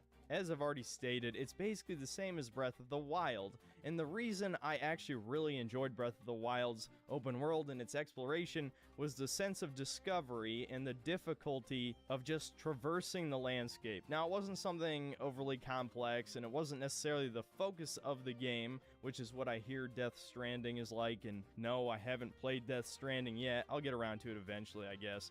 But it was never really that complex. It was just enough difficulty to make things interesting, like not having enough stamina to climb a mountain, or that it suddenly starts raining and you slip off of any surface. Just the ability to climb almost any surface was pretty unique. And even though the map does feel kind of empty because a lot of the locations aren't really locations, who cares about a random treasure chest in a bandit camp that gives you random loot that is a sword that's gonna break in 20 swings anyway? I never liked that shit. And on that same line, getting fucking Korok seeds when there's like 1,000 of them. They're everywhere, and you really don't need to upgrade your weapon slots more than 3 or 4 times for the entire game. And all that stuff is back. Again, even though everything's been moved around, conceptually it's exactly the same. So really the only worthwhile loot in the world is completing the shrines, obviously, and finding armor pieces. Now there's various treasure hunts to find specialty armor throughout the world. I think there was probably a side quest or 2 like that in Breath of the Wild. I haven't played in 6 years, like I said. But it feels like a bigger focus in this one. There's a lot more armor pieces to find in various caves or in the underground map. There's also a new resource to upgrade battery power, which is how you power the Zonaite machines, which I might as well now talk about. This is another thing I didn't really actually want to talk about that much once I messed around with it. I was thinking, well, I'll play some of Banjo-Kazooie Nuts and Bolts because people have been comparing the building system to that. But honestly, I got bored of Nuts and Bolts within 4 hours, so I couldn't even really test out the building to any significant degree. That game is just not that good. Just know that this is not the video if you want to see people break down the crazy physics goofiness, because guess what? dominant strategy is king. I've said this before, I think, in a video. If I haven't, well, I'll explain it for you. Conceptually, dominant strategy is just using the most efficient or effective strategy over and over again to complete a challenge in a game, right?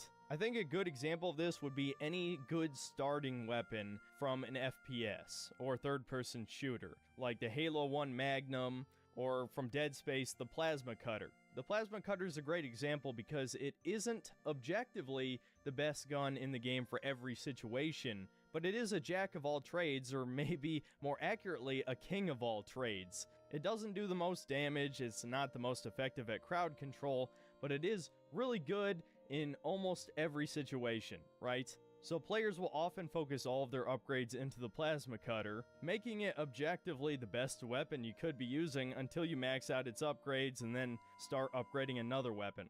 Now, you might be wondering what the point of this tangent is. Well, to explain that, first let me explain once again why I liked Breath of the Wild a lot. Like I said, there was a certain level of difficulty to traversing the landscape.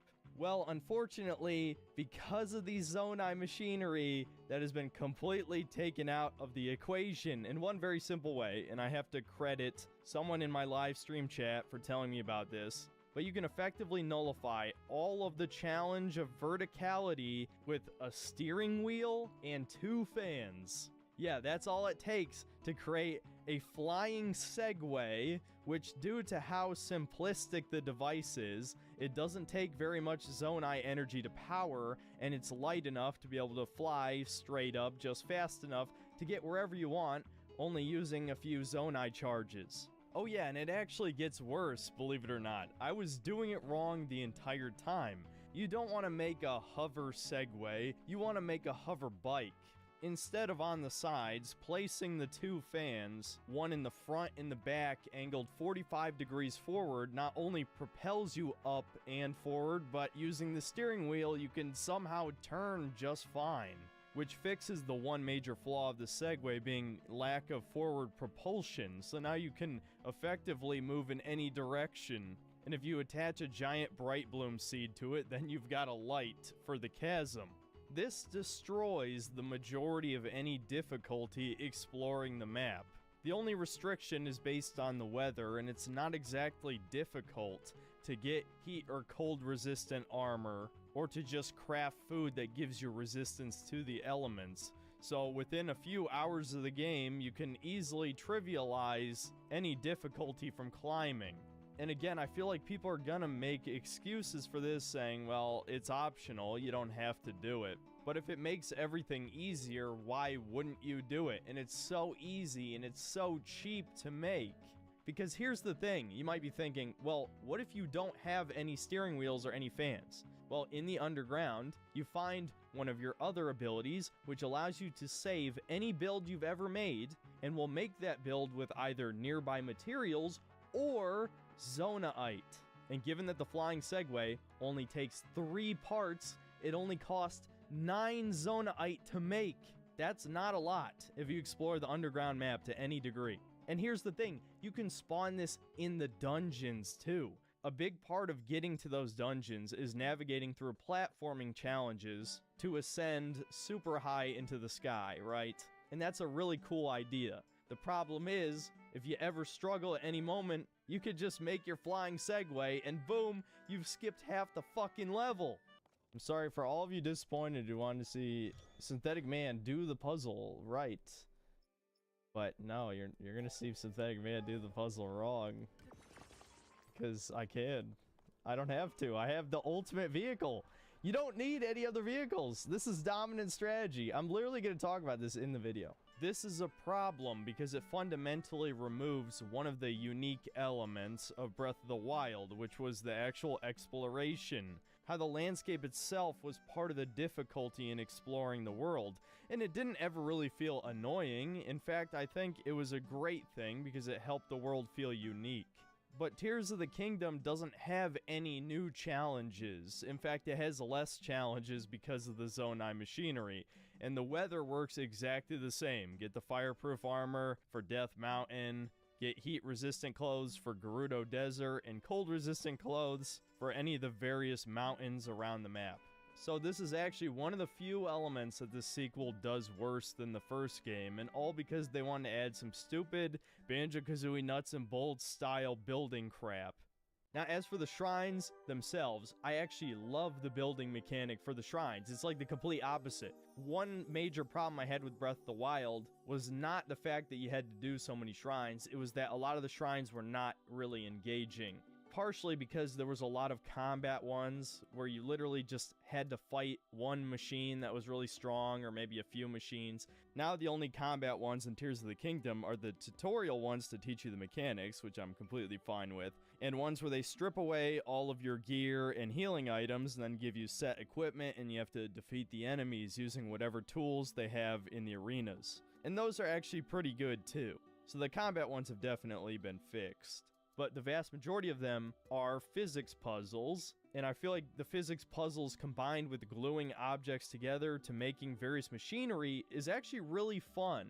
Even though, just like God of War Ragnarok, I kind of had my retard moments where I overthought something very simple, or I just wasn't thinking at all because my brain melts into Swiss cheese. I don't know why, it's just a personal problem that I have. Sometimes I would come up with a very unconventional solution to a problem that turned out really well. I wonder if I can just grab a rocket from that first area.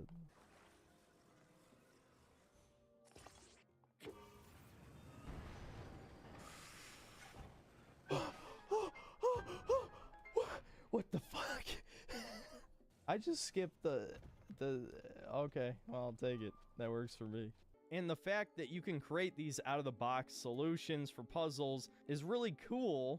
And even though I'm aware of the reality that most of the people playing Nintendo games now are adults, which is kind of sad in a way, not necessarily for the man-children Redditors, I actually don't have a problem with adults playing kids games. I have a problem that kids are playing fucking Fortnite or Call of Duty instead of kids games. I think that's a bigger problem. But for the kids who are actually playing this, I actually think that could be useful in real life, or at least could help foster intelligence and creative out-of-the-box thinking. Apparently, I've become much more closed-minded over time, just getting older, given I would overlook very simple solutions to problems. I mean, in reality, these puzzles are made for kids. They should be easy to solve, but if you come up with an alternative solution, I'm glad that that's rewarded. I think that's a good idea, because I think that's really the appeal of physics-based puzzles. Now, as for the sky portion of the map, I actually like these floating islands. It seems like most of them are relatively important to do.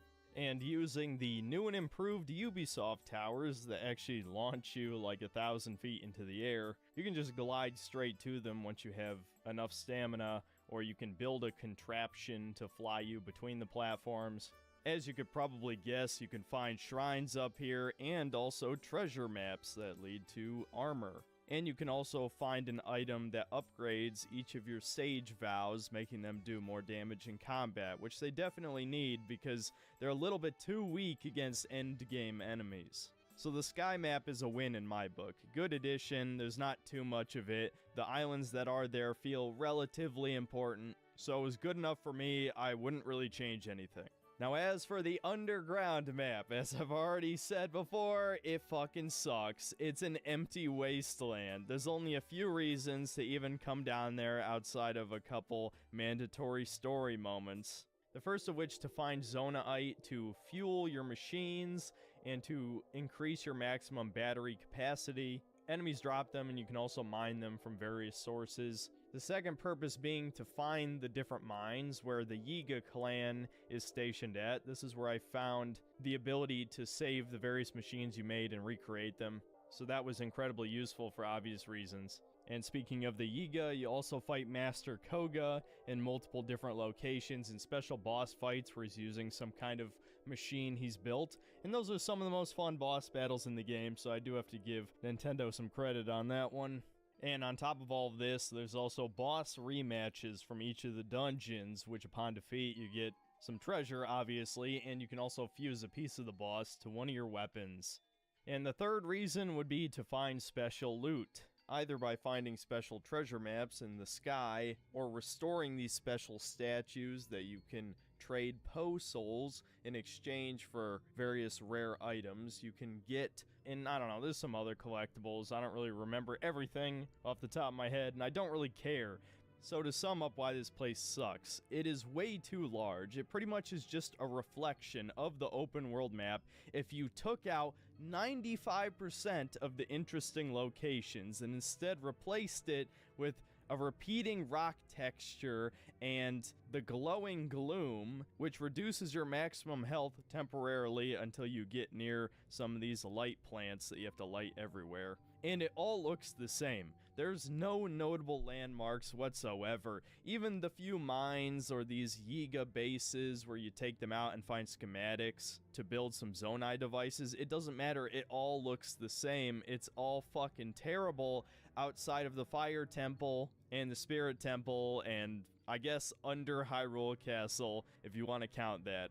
I'm really not exaggerating when I say 90% of it feels completely pointless, like fluff. There's really just no purpose to this fucking place. It feels half thought out. It's funny that one of the biggest praises I've heard of this game over Breath of the Wild is that it fixes a lot of the problems in terms of worthwhile content and plugs up some of the emptiness of the open world map. But then you have the underground map, which is the exact fucking opposite. It's way more empty than Breath of the Wild ever was, which I feel like cancels out the fact that the overworld map is better. It pretty much defines everything I hate about certain types of open world games, where there's just nothing here. There's no worthwhile quests whatsoever. The enemies are often a waste of time to fight.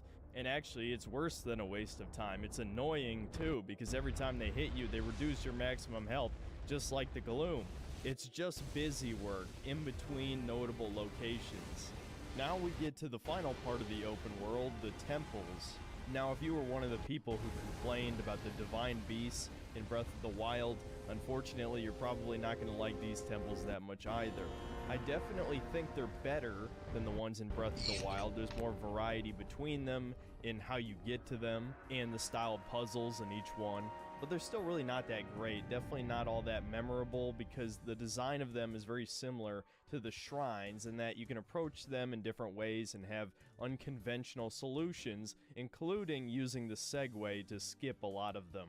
I started off by doing the water temple despite the fact it was clearly supposed to be the third one in terms of difficulty, and I definitely paid for that as the enemies there could kill me in one hit. But what was more interesting about this whole sequence was actually getting to the temple. The fact that you had to solve a riddle to figure out how to get to these sky islands, and then it's a platforming challenge, which I ended up ignoring with the Segway, but still, the idea of swimming up a bunch of waterfalls to get to the top was pretty cool. Then the temple itself was a series of mini puzzles, and then you fight the Mukto Rock, which was a surprisingly easy boss given how difficult the normal enemies were in the area. I beat him in one try, despite the fact I died probably 5 times on my way to him.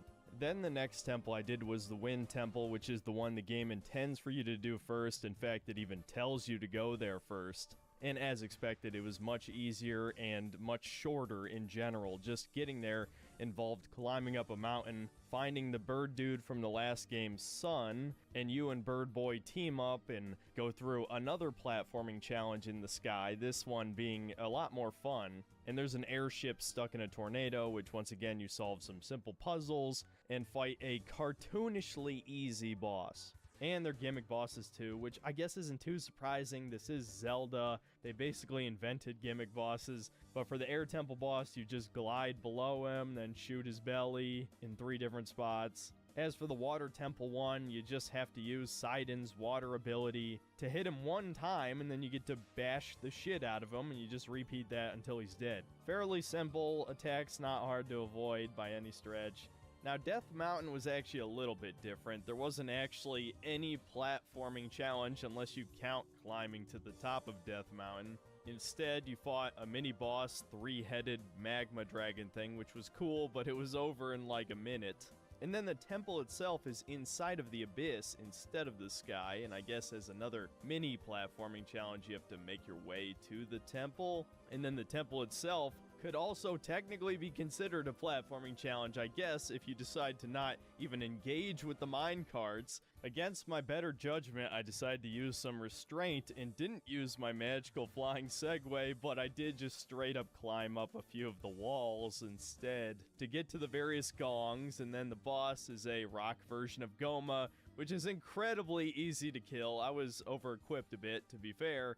Now, originally, this is where I would have ended my playthrough of this game for the sake of the review, but I have to repeat myself once again due to bad time management. The review was not ready last week, so instead, I decided why not just finish the game at this point. Well, in comes an 11-hour straight stream, as the game turned out to be much longer than I had anticipated. The Gerudo Desert section of the game was probably the least interesting of the four, with the weather gimmick this time being a massive sandstorm, which blocks your vision unless you climb above it, and it also blocks out your map. Which sounds like it might be an interesting challenge, but in reality it's actually pretty easy to climb above the sandstorm. And so you make your way to Gerudo Town. Thankfully this time you don't have to cross-dress to get in, and you end up having to help Riju hone her lightning powers. Then you set up a defense against the army of Gibdos, which are like these skeleton guys that you have to hit with elemental damage before you can deal physical damage. And then after that, you head off to the temple, which is just like all the other temples, where you do a series of not-so-difficult puzzles, and then you fight the Gibdo Queen boss. Now, the Gibdo Queen actually is one of the more engaging boss battles in the game, with the gimmick not completely paralyzing the boss. Thank goodness, it's actually a challenge. I was slightly annoyed, admittedly, just because they also throw 20 enemies at you about halfway through the fight, which absolutely destroys the frame rate, which makes the game very frustrating to play. But unlike the other temple bosses, you actually had multiple ways to approach this one. You could hit her with lightning or fire, or you could reflect the light beams at her to make her vulnerable. My only complaint is she had one straight up fucking busted attack with a hitbox that covered 180 degrees in front of her, which is just absolutely ridiculous. It's one of like 3 total attacks that she has, so she spams it over and over again. So once you've gathered the 4 sages, you think, okay, it's time to fight Ganondorf and end the game. Well, the game fakes you out.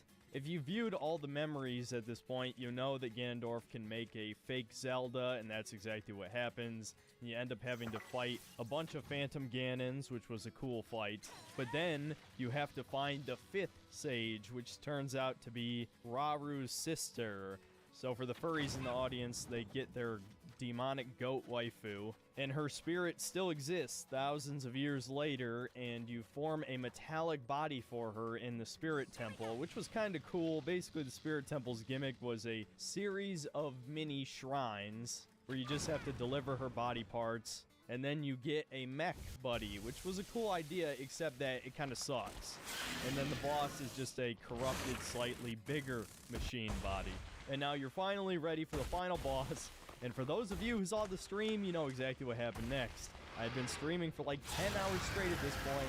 It was like 4 in the morning. I was dead tired, and I had wasted all of my good resources, all my cooking, most of my good weapons, because I thought the game would be over by now. And I ended up failing at 5 a.m. because I completely ran out of healing items. So I played for 3 hours off stream to prepare, and it turns out I over-prepared. I had way more healing than I ever needed. I beat Ganondorf in 1 try, but I'm not going to use this as a criticism against the boss, because I definitely think it was a better final boss than Breath of the Wild's. Calamity Ganon was a pushover after you'd done the 4 temples. At least this Ganondorf gives you a little bit of a challenge. I mean, it's certainly no Souls game, but the battle is long enough to wear through a lot of your resources, especially if you didn't know to cook a bunch of Sundelions beforehand, as all of his attacks do gloom damage, and a few of his attacks even take away a heart container for the rest of the fight. And once again, here's spoilers if you want to skip to the conclusion, because I'm pretty much just going to be talking spoilers for the rest of the video.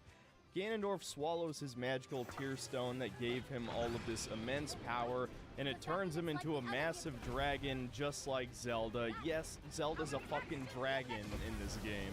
It's really stupid and just adds yet another plot hole to the story, because Zelda doesn't time travel back to the present. No, dragons are immortal, which means that during Breath of the Wild, there would have been 2 Zeldas, with the light dragon, I guess, just fucking off. because obviously Nintendo didn't think of the story ahead of time, which I guess shouldn't be surprising. Nobody plays Zelda for the story, but this one, I gotta say it again, it's a dumb story. So while you're riding on Dragon Zelda, you have to fight Dragon Ganondorf, and all you do is fly on his body and hit his weak spots with the Master Sword. Again, pretty anticlimactic, despite the increased stakes, despite the power creep of Ganondorf being probably more powerful than any other iteration of the character. It still kind of comes across as a shitty final boss fight, because the actual human form of Ganondorf just wasn't challenging enough.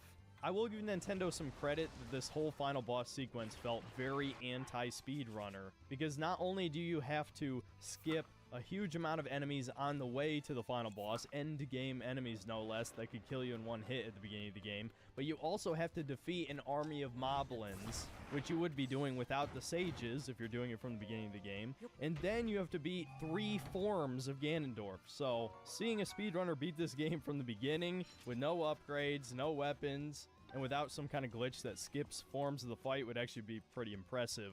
But I don't know, this ending just wasn't really very satisfying. I don't really care about Zelda in these games. Honestly, she's the worst girl. And they even ruined a couple of the good girls from Breath of the Wild in this one. So it's really just down to Pora or Riju as the waifus. And of course, they don't really seem to show romantic interest in Link.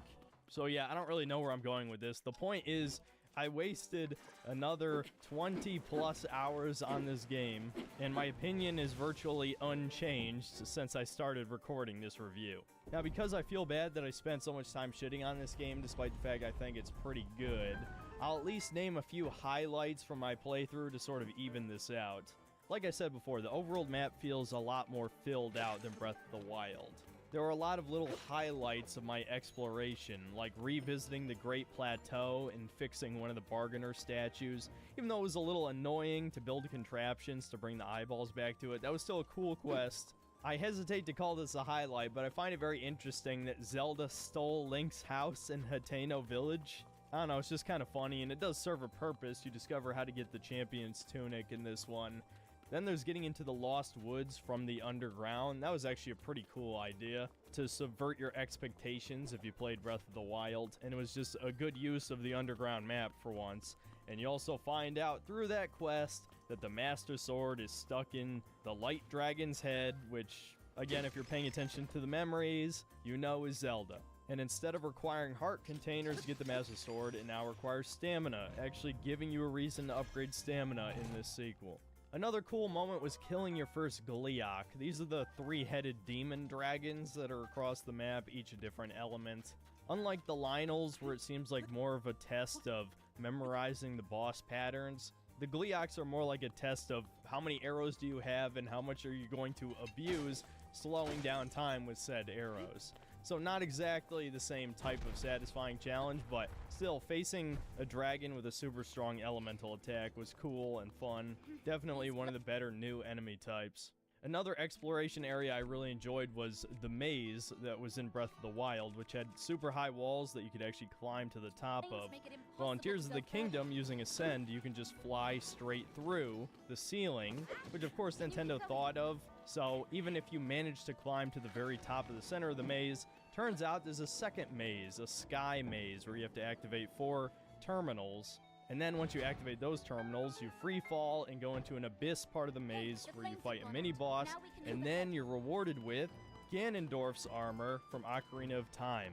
And probably the final interesting optional quest was the Skyward Sword themed one, where you have to fix the giant goddess statue by going to 3 altars that represent the Triforce, offering a piece of the 3 elemental dragons, and then you're rewarded at the end with the Skyward Sword Fee, right? Which eventually becomes the Master Sword. Now, as I implied earlier, I have no idea how the hell this is supposed to fit into the Zelda timeline, especially since Skyward Sword is implied to be the real founding of Hyrule, but this game retcons it by having Rauru be the founder of Hyrule, and Demise comes before Ganondorf, so is this implying that everyone from Skyward Sword died off without founding Hyrule? I don't know. I don't really care about the Zelda timeline that much, but still, was a kind of cool quest, good reward, even though the Sky Sword is basically just a normal reskinned sword. It's not special like the Master Sword in any way. You can even just fuse any monster part with it, which is kind of stupid, but I don't know. I like throwbacks to the other Zelda games. Even though I'm not a massive Zelda fan, I have finished a few of the other games, so I'll take the references I can get here. Now, as for the more minor issues with the game, one of the big ones for me personally is the soundtrack.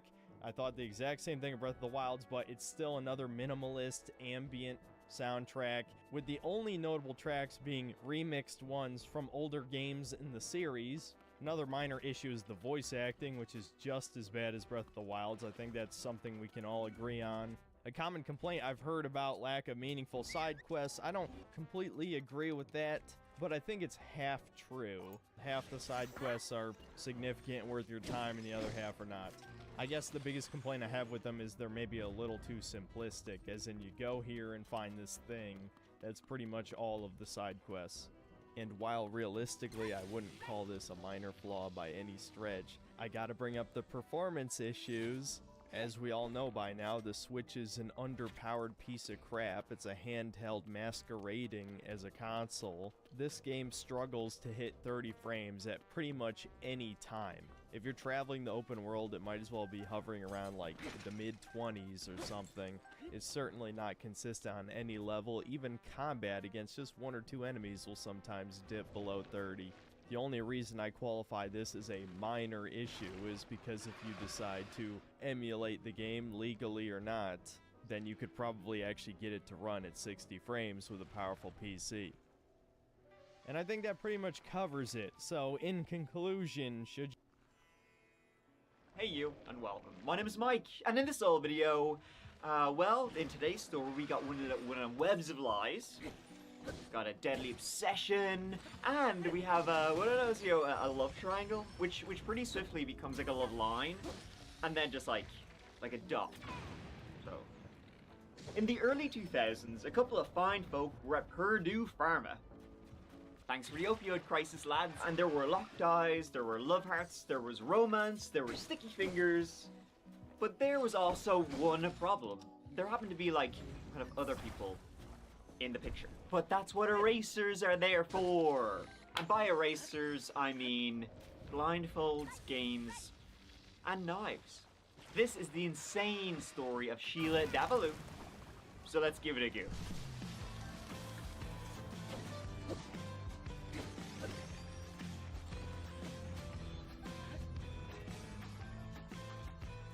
Stamford, Connecticut is where this story takes us. The city of about 130,000 people sits on the Long Island Sound and is home to a heck of a lot of corporations, Fortune 500 companies, financial services, technology, healthcare.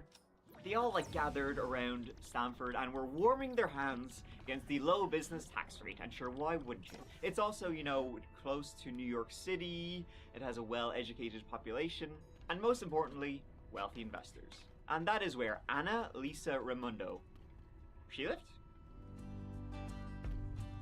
Anna Lisa was born in Brooklyn, New York, growing up there with her mother, Susan, father, Renato, and her brother and sister, before heading off to Harvard, bright spark that she was. And then she grabbed one of them master's degrees at Columbia, Ivy League all the way. She was bright spark, she was athletic, she was pretty, she had it all. Damn them having it all, people. So things couldn't be better for Miss Raimondo, and they only seemed to be getting better. I'll only own up. There's a swift drop-off point. She went on to get a sweet-ass gig as a pharmaceutical executive, which came with the big old dollary dues, hence the sick ride, the big condo. 2 stories. Whatever she wanted. She was successful and she knew it. She took advantage of it. She was living her best life, as they say. Who says that, Tyson? So her life sounds great. How do I get me one of those? You won't be saying that, though, sadly, by the end of this tale. Annalisa had love, too. She met and fell in love with co-worker at Purdue Pharma, a guy named Nelson Sessler. Now, Purdue Pharma is located essentially in what is downtown Stamford, and they make a lot of them good old pharmaceuticals. Drugs, drugs, drugs, ladies and gentlemen, focusing on, pain management medication. Of course, they sold plenty of opioids and were very pushy for doctors to prescribe them to patients when they weren't needed. You know, it was one of it's I mean, I guess it kind of still is like one of those situations where these drugs are not insanely addictive. Wink, wink. These drugs, which I repeat are our best, strongest pain medications, should be used much more than they are for patients in pain. This led to lawsuits, of course, and billions of dollars in settlements and yada yada yada. But we ain't here to talk about that. We're here to talk about the other drug. The drug of love. Annalisa and Nelson were kind of different people. Her adventurous and outgoing, him more of a subdued type of lad. And they kept their relationship on the hush-hush as they were co-workers. They were serious, or at least on the road to it. They weren't quite at the talk of marriage point, but you could see it from here. And so, with things getting pretty real, in early November 2002, Annalisa and Nelson, they planned to go out with a load of other couples out in New York City. It was like, I guess, not like double date, but like a quadruple date. Sure. But they never showed. Friends would try and call Annalisa all night,